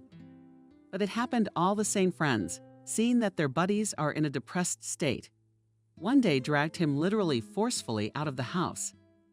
They were sitting in a bar, drinking, laughing, discussing something insignificant, just like in the old days. And William really relaxed, took a little break from his thoughts and his problems. And then the company was joined by the ladies' wives of these friends. One of them came with her friend Jenna. As it later turned out, it was a planned event. The friends decided to introduce William to someone so that he would not go completely mad, struggling in his thoughts and anxieties. They rightly believed that Alice would also benefit from a woman's attention and care. Jenna, she was aware of William's situation and was ready to dive into it all. Should feelings for the man arise? Of course, Jenna herself had a difficult fate, a failed marriage under her belt, the husband much older and wealthier than Jenna herself. He behaved towards her like a possessive man. During the years of marriage, the woman completely lost her self-esteem, but acquired a lot of complexes. She couldn't leave her husband. Somehow he suppressed her will, subjugated himself, made her believe that she accepts him. No one needs her. So worthless and wretched. Jenna fulfilled all the desires and demands of her husband, except one. She could not give him an heir. Examined on this occasion, found health problems. Jenna was told that with such features of the body, she will never be able to get pregnant. For a woman, it became a tragedy. After all, from childhood, she dreamed of being a mother of many children. The husband demanded a divorce. He called Jenna the last words, accused her of infertility, as if she could do something about it. And so Jenna was left alone. Over time, the woman realized that this divorce was a huge blessing for her. Now she didn't understand how she'd ever lived with such a man. For a while, Jenna did not think about a new relationship. Healed wounds came to her senses, and then she wanted to meet her mankind. Understanding sensitive such a person who would agree to a marriage without children. It's a difficult task. I can't tell you that. Her friends told her about William and Jenna, and suddenly she wanted to meet him, especially a man who's raising a daughter on his own. He already had a child, and the possibility of having more children would hardly be a problem for such a man. She liked William at first sight. Handsome, pleasant to talk to. Sensitive, kind. Not at all like Jenna's old husband. A man like that is very easy and warm to be around. And then he needs so much support and care right now. And so does his little girl. And Jenna has so much unspent love and tenderness. And so it began. They began to meet, then suddenly for themselves realized that they no longer want to part. William's feelings for Jenna. It wasn't like Kelly, from the first wife. The man was dizzy, goosebumps, passion, tenderness, vivid emotions. Jenna she attracted with her reliability, warmth, gentleness. With her William felt a calmness that he had not felt for a long time. Jenna was like a quiet home harbor, a shelter, a rear. It attracted, did not let go. It was not without its difficulties, of course. How to tell Åsa that there would be another woman in their house so soon? How to build a relationship between stepmother and stepdaughter? William assumed that the daughter would be against it. But Alice accepted the change, as she had for the last couple of years, with complete indifference. Jenna tried very hard to make friends with the girl, tried to talk to her, to anticipate her every wish. She was always thinking up interesting trips. All past Alice, and occasionally could still talk to her father. But her stepmother just didn't notice her girl. Jenna was very upset by this. It was the first time she had seen such an indifferent child. The woman understood that Alice was very traumatized by the loss of her mother. But this is not normal. This behavior, we have to do something. Children's psychologists spread their hands, saying that the girl needs time, love, attention, sympathy, respect. All this will definitely bear fruit. And then something happened that no one expected. Jenna realized that she was expecting a child. The doctors had convinced her that such an outcome was impossible. And yet the miracle happened. Jenna had never felt so happy. She was going to be a mom after all. Perhaps the arrival of a baby will melt the ice in Alice's heart. Little babies are like a ray of light.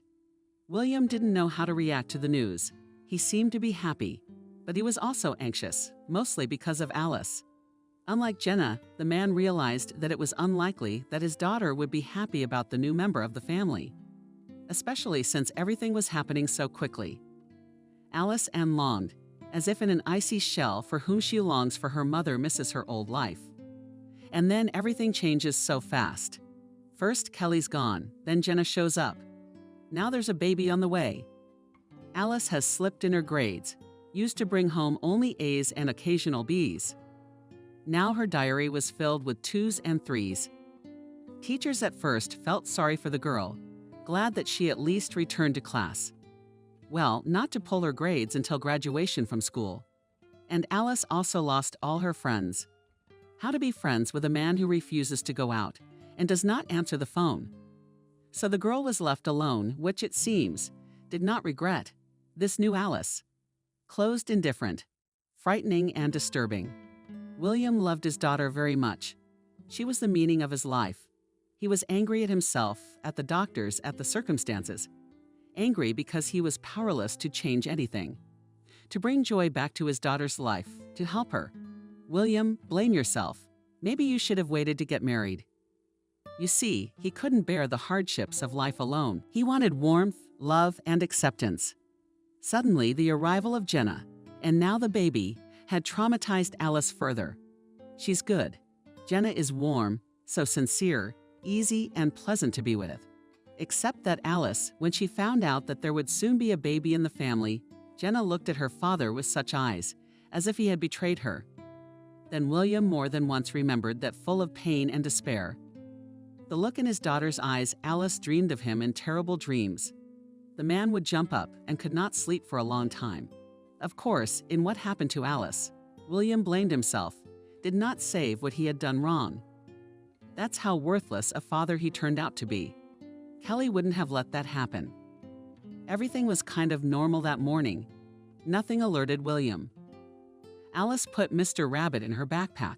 From the hour end of the ponytail, she pulled up her white loafers. It was still quite warm.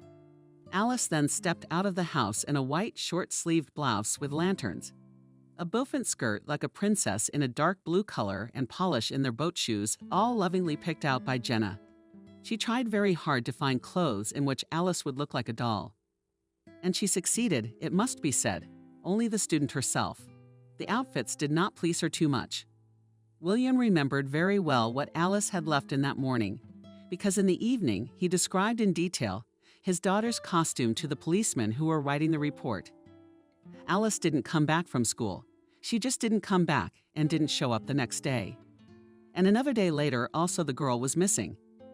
Since then, William did not see her again and knew nothing about her fate. Jenna was already on maternity leave, so she did not go to work. She met Alice from school and a delicious lunch, specially cooked different dishes for the girl to finally understand what she liked the most. It was Jenna who called William when the girl did not return from school at the usual time. Her voice sounded worried, but William wasn't worried then. So Alice was half an hour late. Maybe she'd finally gone out with her girlfriends, or just hanging out at the store. Although, of course, it was nothing like the Alice of today. That's how the old daughter would have behaved. Fun, curious, and cheerful. An hour passed. Jenna dialed William again. This time she sounded panicked. The woman managed to call all Alice's teacher, parents of her classmates. All in one voice assured that the girl left the gymnasium on time. Many saw her leaving the schoolyard, and then Alice's traces were lost. Here already, and William got worried now to send off the boss, and I will come. He threw to his wife. All right, come on, hurry up, I'm so scared. I'll go to the yards myself, look for her. I don't know if she's playing around. Maybe it's somewhere. It just doesn't look like Alice. William was in agreement with his wife. Alice was playing around. No, it can't be fear. An icy hand was already beginning to squeeze his father's heart. By some special instinct, he felt that something had happened, something very bad. Alice was not at home. William had hoped so. The girl's phone, of course, was not answered. Together with the couple, William's neighbors scoured the neighborhood looking for their daughter. The sun was beginning to slip toward the horizon, coloring the sky, fantastic red and pink colors. That's when the man realized it was time to go to the police. Doing so was scary, as if to admit definitively and irrevocably that something terrible and irreparable had happened. But there was no escape. William's statement was not taken seriously at first. A girl almost 12 years old walking around somewhere. Teenagers, that's what they are. Every day parents contact us, and then they find a missing person and get it in the neck from their loving relatives. Yeah, kids do get gray hairs. I can't tell you that. Alice is different. She has no friends now. She doesn't like to go out. She's withdrawn, not sociable. Is she sick? The man in the uniform became suspicious. William felt like punching him in the face for suggesting such a thing. I held back, of course. All the more reason not to be so far from the truth. Of course, Alice is not entirely healthy. Her state of mind is troubling, but it's temporary. It's a bereavement. She'll get better, just as long as she finds her daughter. The application's been accepted. The search has begun. The authorities were joined by volunteer teams. The city and its environs were calmed up and down. Posters were put up. Passers-by were questioned. Forest parks and local bodies of water were checked. William himself wandered the streets and climbed into attics, searched basements, peeked over fences in the private sector. Well, he couldn't sit still and wait for the weather to clear while it was unknown what was happening to his daughter. Not knowing. That was the worst part. All kinds of thoughts went through the man's head. It was hard, very hard. William couldn't get his head around it. Jenna also looked lost and frightened. She wandered around the rooms, but she couldn't sit still for a minute. Both of them had not slept for several days, while they were actively searching for results. These searches kept failing.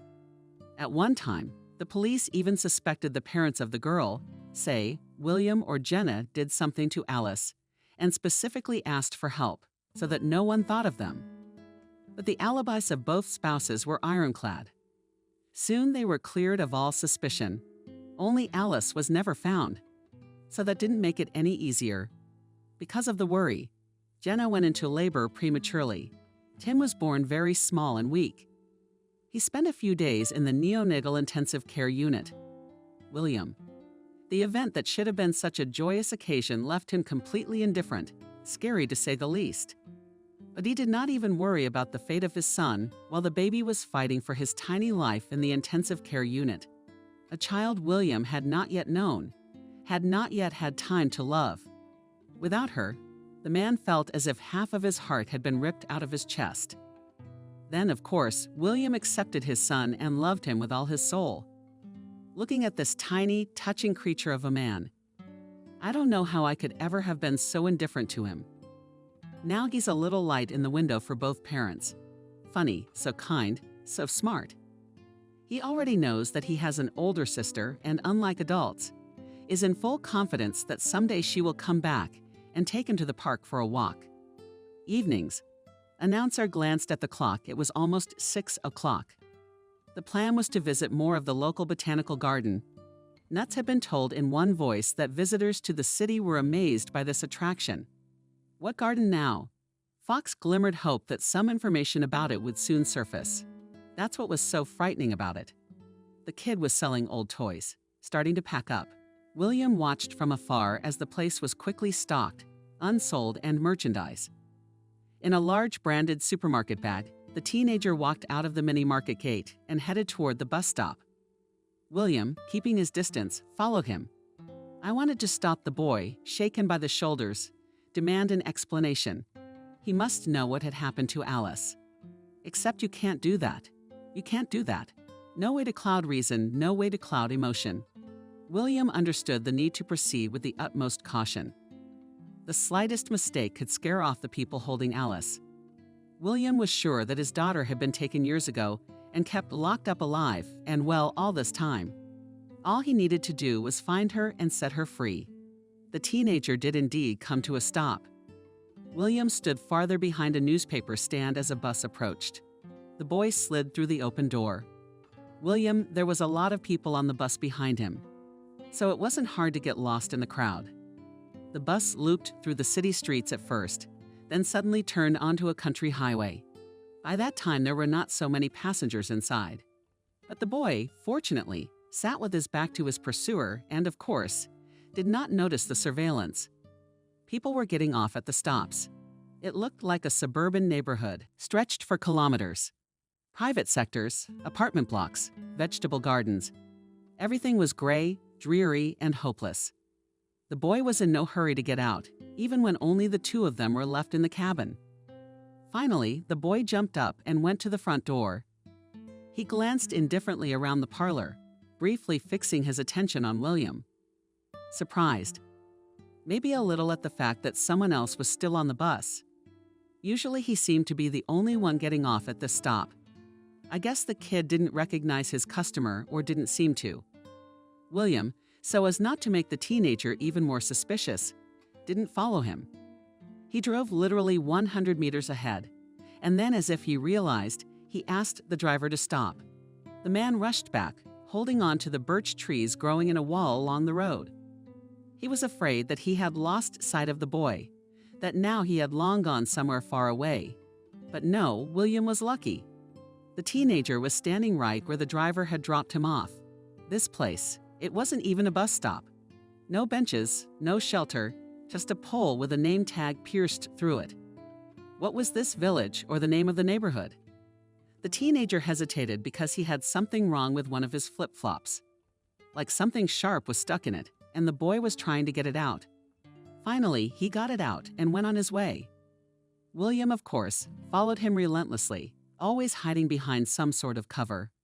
The terrain here was, of course, quite something, wanting no houses, barracks, or vegetable gardens. Only an overgrown wasteland scattered along it clusters of old poplars, 3 or 4 in number. At least there was a grove of birch trees along the vacant lot. William wandered along it, keeping his eyes on the boy. He was far enough away, about 50 meters, so they walked along parallel paths. Weird.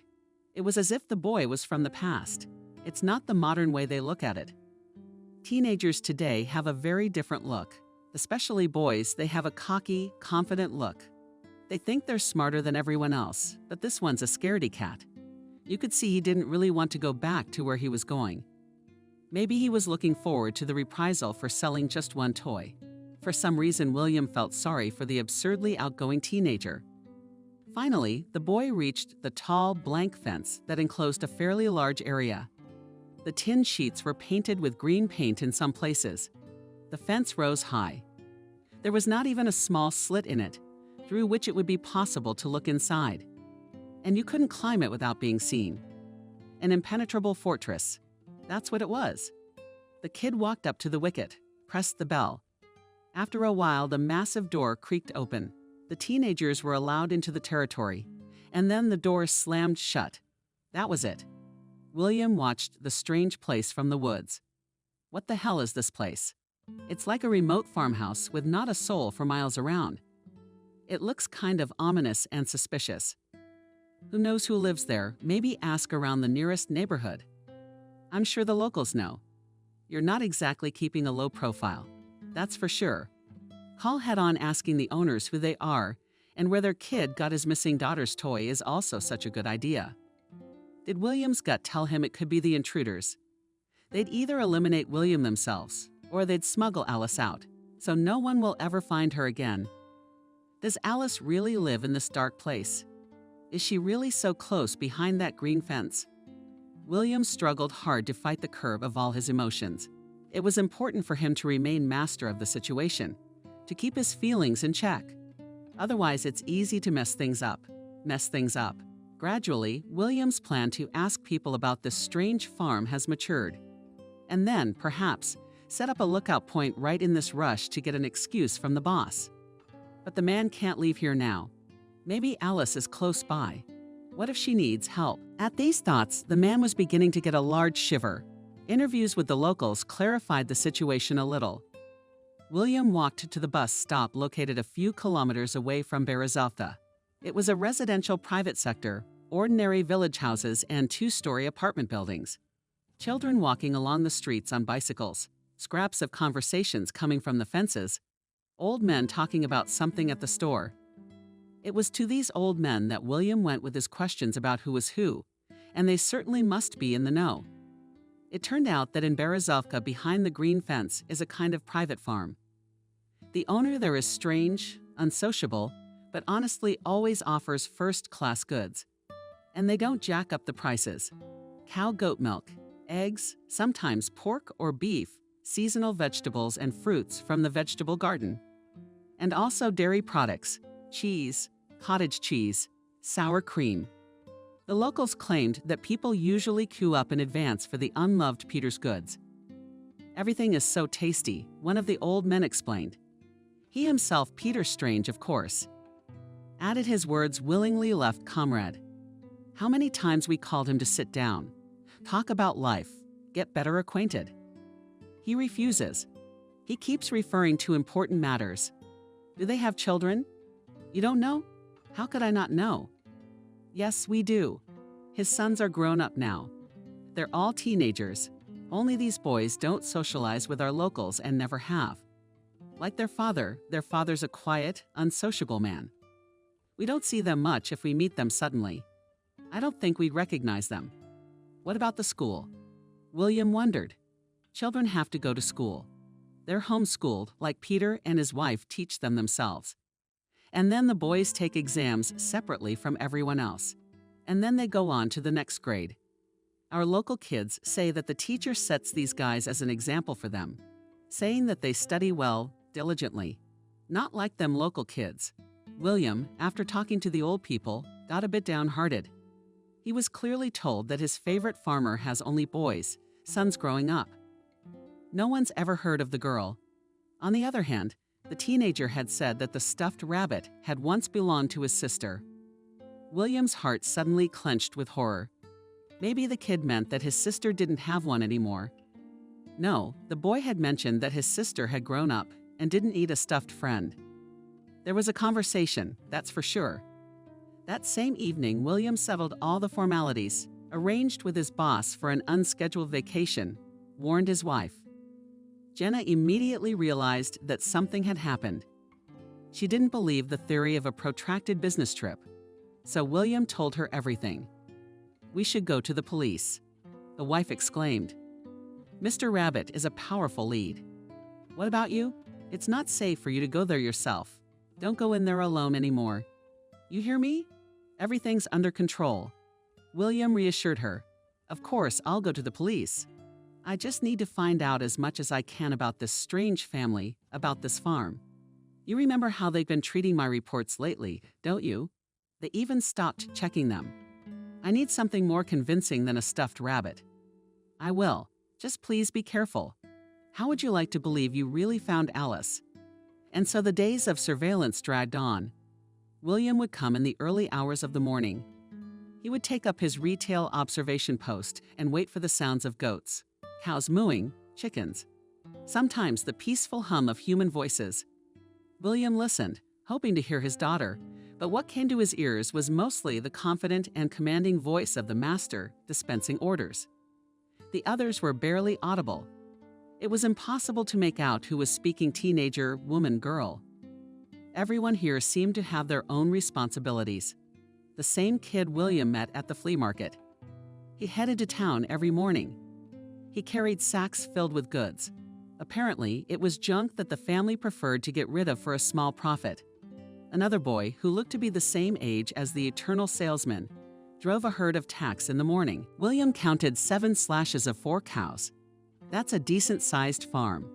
The owner himself left the house every day. The man seemed younger than William, but his thick beard and modern clothes gave him the appearance of an old man, or rather an old man. A plaid shirt for his excitement, wide pants, stomped and flip-flops on his feet. That one was still seen. This man drove a rusty truck, apparently driving his produce around the neighborhood and doing some shopping for the family.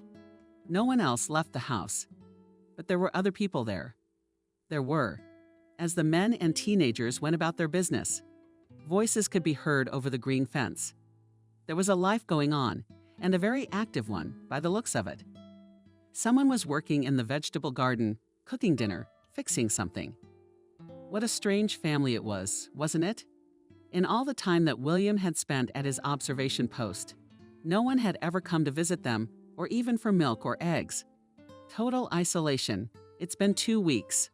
William had already learned the family's daily routine. Each day was exactly the same as the last. No changes, no news, teenagers, boys. And the one selling things at the flea market, the young shepherd boy. Both of them looked haggard and indifferent. Sometimes they'd meet at the gate, on their way home, and there was none of the usual and normal brotherly bickering between them. These kids didn't pick on each other, didn't laugh together, didn't joke like other teenagers, just said hello and waited for the door to be opened. They stood quietly and silently, as if they were not 13 or 14 years old, but much older. They were old men. Maybe the boys aren't well, or someone has trained them in such a way that they are afraid to say a word to each other.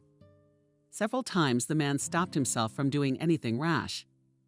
He wanted to jump up to the owner of this house and ask him directly about Alice, if he was going to be sneaky and deny it. Beat him up. In any case, this farmer is an extremely unpleasant person. But this was not to be done under any circumstances. William would get nowhere and would only get himself into trouble. In the end, William decided that there was no point in waiting any longer. He wouldn't learn anything new about this family. It was time to take action. Time to go to the police. He was put in touch with the investigator, who had the Alice case in his desk for so many years. And the man told him about everything and the mystery of the rabbits, which is definitely a toy Alice Rare toy, and even embroidered on the shirt flower. accidentally got very many years ago in the hands of the girl. A family heirloom, you might say. William also told me about the strange farmhouse. He had to lie to make it convincing. The man added from himself that he'd seen bruises on the teenager, though that wasn't true. And he said he'd heard a woman screaming behind the fence as if she were being beaten. William hoped that these details would give the police more reason to be proactive than idle suspicion. Something very strange is going on that is incomprehensible. And Alice, she's probably there, I can feel it holding her back. The investigator, he dryly informed that he had accepted the information and that William would be informed when the check was made. The man continued his surveillance of the house. The cats were scratching at his soul. It seemed to him that the investigator did not take his call seriously. But the next day, 2 men in uniform knocked on the green gate. One of the guests was the very same investigator. William froze in anticipation at his observation post. He had not expected such a quick reaction. It seemed to him that he had been brushed aside like a pesky fly. But they hadn't come to check on him. As promised, the door was not opened to the representatives of the authorities immediately. They spent about 15 minutes waiting. All this time, they periodically pressed the bell button and insistently knocked on the door. It was simply impossible not to hear this. Finally, the door opened. There was a short dialogue. The policemen showed their ID to someone, and they were let inside. There were long minutes of waiting. It must have been about half an hour when the uniformed men finally came out into the street. They headed for the squad car. William rushed toward them. "What's going on?" "Oh, you're here?" The investigator was surprised. "What can I say? It's a big farm. People work hard. Everything is made by their own hands, furniture and buildings of all kinds. My sons work hard, not like their peers who have never held a hammer at that age. It's like they're all homeschooled kids. They have everything they need to live. Yeah, this family's been checked regularly by child welfare. The 3 sons are not sons. They were taken from the orphanage, so the family is watched. And there are no girls in this house," the second policeman added. "Only boys. And that's it." William asked disappointedly. "That's it. You won't check them anymore. In fact, it's an investigative secret. But I'll tell you as a father, we're on the verge of checking them again. Something's come to our attention." The investigator had known William for years and had a human connection to him. He himself had a daughter the same age as Alice.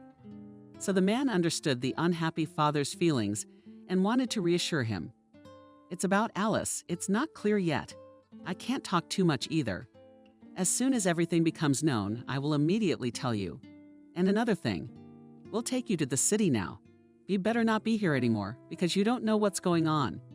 They'll see you, and that could spoil everything." William, nodding his head in agreement, went back to the local hotel where he had rented a room all this time. He tried to distract himself, wondering if he should even go home. But then he banished that thought. No, here he is closer to Alice, probably. From the cops. William didn't get any more information. When would they come to check again? What had aroused their suspicion? When do we expect news? Not knowing is exhausting both mentally and physically. William felt as if he were back in the time when his daughter had just disappeared. Tagda on name August, spat, dumat o chem to drugum, krom isheznovania Elisa, risavolve golov versi odnu strashni drugoi. Something similar was happening now. The scary thing was that it might be revealed soon, right? And it could turn out to be very scary, no less terrifying than the other version. The cops never find out anything. And that Teddy Bunny trail, it'll turn out to be false. I don't know where these people found the toy. Maybe they found it in a dumpster years ago when Alice was first taken. The person who did this could very well have gotten rid of the stuff while they were waiting. It's been 4 days. William spent all that time in the hotel. He had promised the policeman not to make any mistakes around that green fence, hadn't he? This could ruin everything. And suddenly, there's a call. A call from an investigator asking William to come down to the station for a meeting. Did you find her? You'll find out officially on the spot. I need your cooperation. William, I don't remember how I got to my hometown. I think I caught a hitchhiker on the highway because I had to wait until evening for a bus. But William couldn't wait for that. He certainly couldn't. And finally, William is in the investigator's office. He looks at him carefully and sternly. That look had a sobering effect on William. The man pulled himself together, set himself up for a serious conversation. Well, the investigator said, the place turned out to be very strange indeed. Even on our first visit there, a colleague noticed something suspicious, although at first glance everything was just fine. The young policeman, the investigator's partner, of course, immediately realized that only sons lived in the family. This was confirmed by the mother of the family, a complete quiet woman, so modest and fearful that they did not even dare to look the policeman directly in the eyes. But in the course of the inspection, the guy noticed something that alerted him. On a rope in the garden among the shirt pants, Shorts dried several dresses, and those dresses certainly didn't fit the lady of the house. They obviously belonged to someone more delicate. But who? If there are only boys in the house? The cops quietly reported their observation to the investigator, and they continued the search with most of it, so as not to arouse suspicion in the landlady who followed them. The men assured her that it was all a mere formality. It was just a signal from the neighbors. They heard some shouting from the fence. Meanwhile, they carefully examined the house, trying to find traces of the missing girl, combs, and mirrors. Women's shoes, some other female things seen in the house. All of these could have belonged to the mother of the family, but not those. Several dresses stuffed him and ropes. The policeman looked in the basement and attic, checked every outbuildings. The girl was nowhere to be found, nor was there any sign of her presence. But passing by the carpet hanging on the wall in the living room, the investigator caught a sound, as if someone had tripped somewhere behind the wall. Only who? All the boys were outside, and they were gardening. The landlady followed them like a shadow. Where did that sound come from? The investigator stopped, listened. But behind the wall, it was quiet now. There is a room of some kind. The man asked. In a deliberately indifferent tone, he waved toward the carpet. No, it's just that the wall is thick on that side, and the whole house was conceived in winter. So we made the wall denser and strengthened the insulation. My husband's a good man, and my sons are growing up the same way. Did you hear that sound? Asked the investigator to his colleague when they left the strange house. Yeah, it's a secret room, and they're hiding someone. It was hard to get a search warrant with a task force. Too little evidence, too vague suspicions. But the investigator did it. I had to embellish the facts, tweak some documents. But those girls' dresses and the sound behind the wall kept him on his toes. Couldn't a man dismiss that evidence? He just couldn't. The investigator was taking a risk. If nothing had been discovered, he would have been in huge trouble, up to and including criminal liability. But the task force did find the secret room. The guys took the carpet off the wall, and there was a door, so thin, painted in the color of the wall. The secret room contained 2 narrow beds. On one of them, hugging each other, sat 2 very young girls, about 16 or 17 years old. The sight of the policemen made them truly terrified. They screamed and fought back. Both of them were convinced that these men in uniform were trying to harm them. The girls were very afraid of strangers and were hysterical. The owners of the house were detained until the circumstances were clarified. Teenage boys were placed in temporary detention shelters, but the girls were sent to a dispensary, as both clearly needed the help of specialists. Alice was one of these girls, and Alice was amazed at what she had heard. William looked at the investigator and waited for an answer. "We believe so," he nodded. "Take a look at these photos. You'll recognize them." The first photo showed a dark-haired, frightened girl. Long hair the color of relaxed chocolate. Black eyes, not Alice. But the second picture, William even gasped as he looked at it. It was his daughter. Of course, she had grown up a lot, but not to recognize Alice Williams simply could not. Blonde curls below her shoulders, huge, wide-open blue eyes, a mole on her shoulder. That's her. How do I see her? Great, the investigator glowed. It was visible that he was not to the end. I'm sure it was Alice who found it. About seeing her. No luck with that yet. Specialists are working with the girls. Their psychic girls have been subjected to years of processing. They perceive the world around them as hostile. Boys are easier. At least they've been released into society. They had more will. They suffered less. Although there's a lot of psychology work to be done there too. I'll probably tell you girls everything in order. But later. And I can't wait. Understand, we are still investigating the circumstances of what happened. It's already a high-profile case. Even though I'm making a thriller based on the story, it's the first time I've come across something like this. Alice. Is her life in danger? No, physically, she's perfectly healthy. Mentally, she'll be fine. Teenagers are very flexible. Their adaptability is high, so I want to see my daughter. You'll have to pull yourself together later. Wait a little longer. As soon as we're clear, I'll let you know right away. I promise. Alice, she's not ready for this meeting yet. That's the expert's opinion. You can definitely trust them. We should wait. It's better this way. And the investigator wasn't fooled. He called William 2 days later and invited him to talk to him again. All this time, the man had been worried sick. He now knew where his daughter was, but they wouldn't let him see her.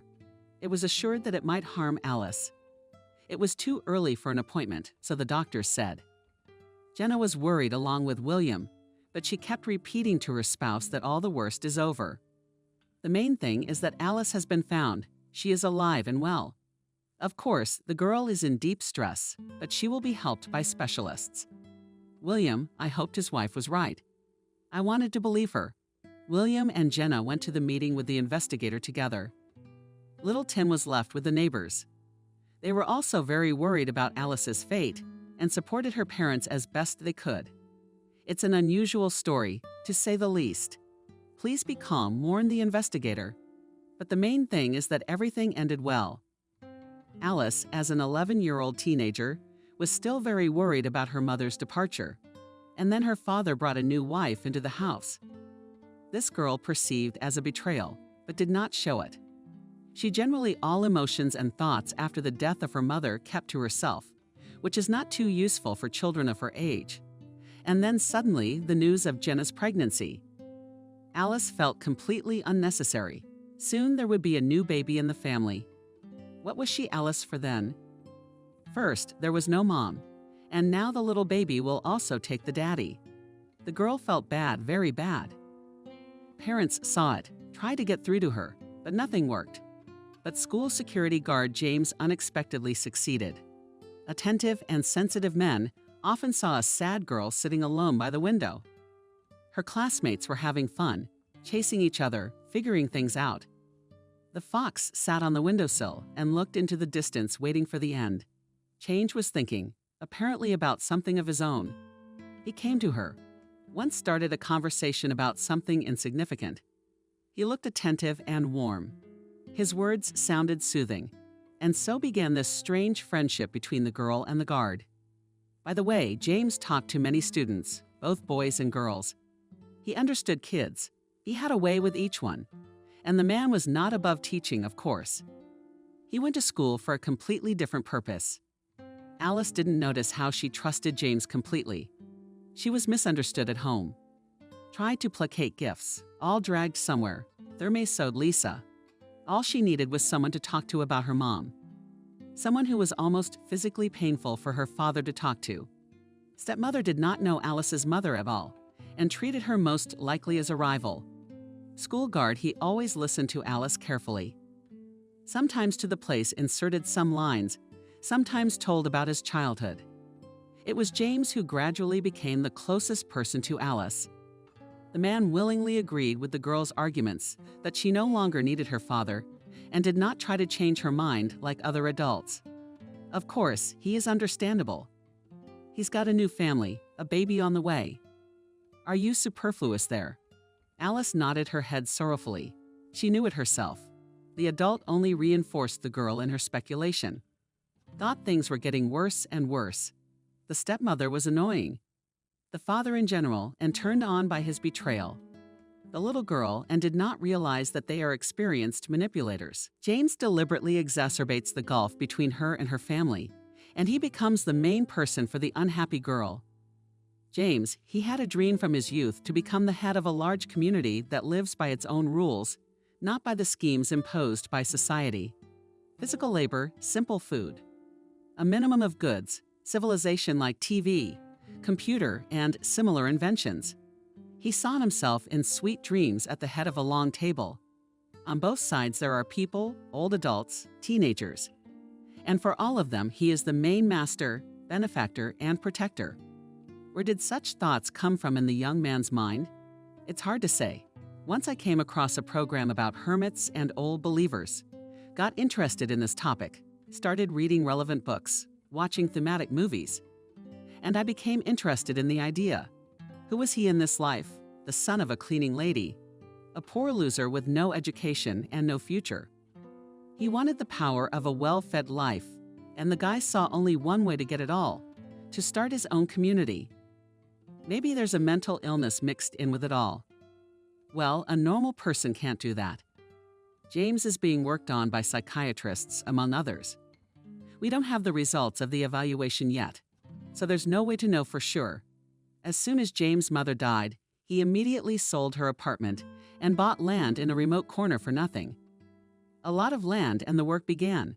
For the rest of the money, the man bought building materials with the help of local alkas, ready to work for a bottle, erected a house, then slowly encircled it with a tin fence. But all this took time and money. But James spared no resources for his dream. The man worked as a security guard at a supermarket. After putting up a house, he decided it was time to get a couple. It had to start somewhere, building a community. The chosen one for James was Anna, a quiet, modest girl who worked in the same supermarket as a cleaner. Anna was orphaned at an early age, lived alone in a rented apartment. No education, no ambitions, no hopes for a happy future. Her father was very strict. He beat his daughter for the slightest disobedience. That's how Anna's character developed. Quiet, preparing the guided at the same time economic hand. Just what you need. You couldn't find a better wife. James met Anna. The young people dated for a while. The man shared with her his plans for the community, and Anna was delighted with such ideas. They got married. Anna moved into James' home and began to settle in. The couple had 3 sons, one after the other. Anna no longer worked. She took care of the house, the garden, the kids. James slowly expanded the farm, setting up barns, buying livestock. Learning to be a farmer, it wasn't easy for a city dweller, but James was willing to do a lot for his dream. The community was a long way off. While they were just an ordinary family with many children, they needed workers. The sons had grown up, of course. Now they were working almost as hard as their father. James did not raise them spoiled tender and scientists from them to make them did not intend. Although the middle one clearly shone with mathematical ability. All the sons were homeschooled, so they wouldn't have to spend much time at school. And James needed more children. Anna could no longer get pregnant. Apparently, giving birth to 3 weather babies had torn something in her body. So the couple decided to take the kids from the orphanage. James reasoned that this was even better. They could take teenagers at once. They would become helpers faster than newborn babies, which still need to be raised. James dreamed of taking a whole team. 4 boys and girls. That would be a great start for the community. But it wasn't that simple. The family didn't qualify financially. The security guard's salary only allowed for 3 kids. So there were 3 new sons in the house, who were only a couple or 3 years younger than the birth children. But that wasn't enough for James, very little. The household had grown. His wife did not have time for herself and the house, and with the animals, and in the vegetable garden. James planned to increase sales of farm produce. You've got to get money from somewhere. Otherwise, one cannot become the head of the community. After conferring with his wife, the man made an important decision. By the way, the meeting was purely formal. Anna always agreed with what her husband suggested. In general, James decided to take someone else's child. Preferably a girl, so that she could be a wife's helper. The boys seemed to be enough for now. The man realized that this is risky and dangerous activities, and therefore prepared for it in advance. From the neighbors to hide the appearance of the child was easy. Everyone has long been accustomed to the fact that the family lives secluded and isolated. No one visits them. and from behind a blind fence, it is impossible to see what is happening in the yard. But here periodically visit the guardianship authorities. The children are adopted. Their fate is monitored. And these inspectors may notice something. That's why James built a secret room before he brought a stranger's baby into the house, where he planned to hide the girl when the inspection came. And in general, she will have to live somewhere for this assistant, who will grow up to be a wife to one of James' sons. When everything was ready, James began to look for the victim. It wasn't easy. The child, after all, he must want to leave the family, otherwise it will not work. Especially for this man got a job in a neighboring town school security guard just in the gymnasium where Alice studied. Now several 1,000 children constantly flashed before James' eyes. He saw all the kids from prosperous families, living a happy childhood, and students who clearly had something wrong. It was the unwanted and dysfunctional ones that interested the man in the first place. Of course, Alice quickly came to James' attention. The girl with sadness in her eyes avoided the society of her peers, an excellent candidate for foster daughters. At that time, James had already read a lot of psychological and literature. As a future community leader, he must be able to manipulate people. These skills came in handy in his communication with Alice, to find weaknesses, to press on the painful, to rub into confidence. None of this was difficult. Alice herself agreed to come to live with James in a place where abandoned and unwanted children find shelter, a place where everyone is needed and important. The little girl already considered herself superfluous in the family. James had also skillfully thickened the colors and turned the girl against the front rooms. In general, that morning, getting ready for school, Alice knew for sure that she would not return home in the evening. She was in anticipation of a new life, happy, bright, and interesting. She didn't want to stay in her father's family any longer, thanks in large part to James' efforts. While the police volunteer squad searched for Alice, while her father and stepmother were worried, the girl was learning new skills and getting burned out at James' house. She liked it quiet, peaceful, good here. Animals around: goats, cows, dogs, cats, chickens, and funny little chickens. Anna is always around. Alice is the only one in charge. She's so happy. She is so happy to have a girl in the house. Anna teaches her all the household tricks, how to clean the floors, bake bread, grow flowers. It's so exciting. The boys are great too. They're not like the boys at school. Those fools are different. They're attentive, smart, good. They know so much. They can do so much. Interesting. Except James is a little too strict with his own. Everything has to be on his family's rigid schedule. But that's not a bad thing if you look at it that way. Besides, with his sons, he could afford to be rude and curse, and even hit them, if anything. But James never touched her fox. He spoke to her calmly. He tried to explain everything in a quiet, ingratiating voice. The room, however, seemed to the girls strange, too cramped, without a window. But that's all right. But she had her own separate room. No one came in without knocking, no one prying into her soul. If she wanted to be alone, James worked as a security guard at the school for a while after Alice went missing and didn't quit. It could have aroused suspicion. I wrote a statement only 6 months later, when the search for the child had already passed its active phase. Around that time, Alice suddenly asked to go home. She missed her father and Jenna too. She also really wanted to see her brother, who, of course, had already been born. Alice was fed up with it all. Life on a schedule, hard work. Not having to study was a good thing, of course. The boys had to cram their lessons. They had to take exams every year. Alice has been spared from this duty, which cannot but be happy. Well, the rest in general, the girl wanted to go home at least to visit, just to see their own. Alice told James about her desire. She did not feel like a prisoner and believed that she could leave at any minute. He brainwashed the little girl again, told her about God, that all the people outside the fence were living sinful lives, while they had a righteous atmosphere here. They would all surely go to heaven later, and Alice too. Otherwise, the girl will never meet her mother in heaven, because she won't be able to live right there in the big world, and will have time to make sins. James was not a bad psychologist. He understood that the girl is very longing for her mother and pressed on the wound skillfully, almost masterfully. By the way, his sons and his wife, he also implanted in the consciousness of religious attitudes. It was easier to control them. Alice stayed in the James family. She changed a lot over time. The girl sincerely believed that her father and stepmother were evil, spoiled people. Meeting James and living in his family is the greatest good that ever happened to her. The man literally hypnotizes both Alice and the rest of the household. He seemed to believe what he was saying. The children were growing up. The household grew. The dream of a huge community grew closer. Soon sons would bring wives, there would be children, natives of the community. Soon James, as he had dreamed, would sit at the head of the table as the leader of a large group of people. Later, Kathy came into the family.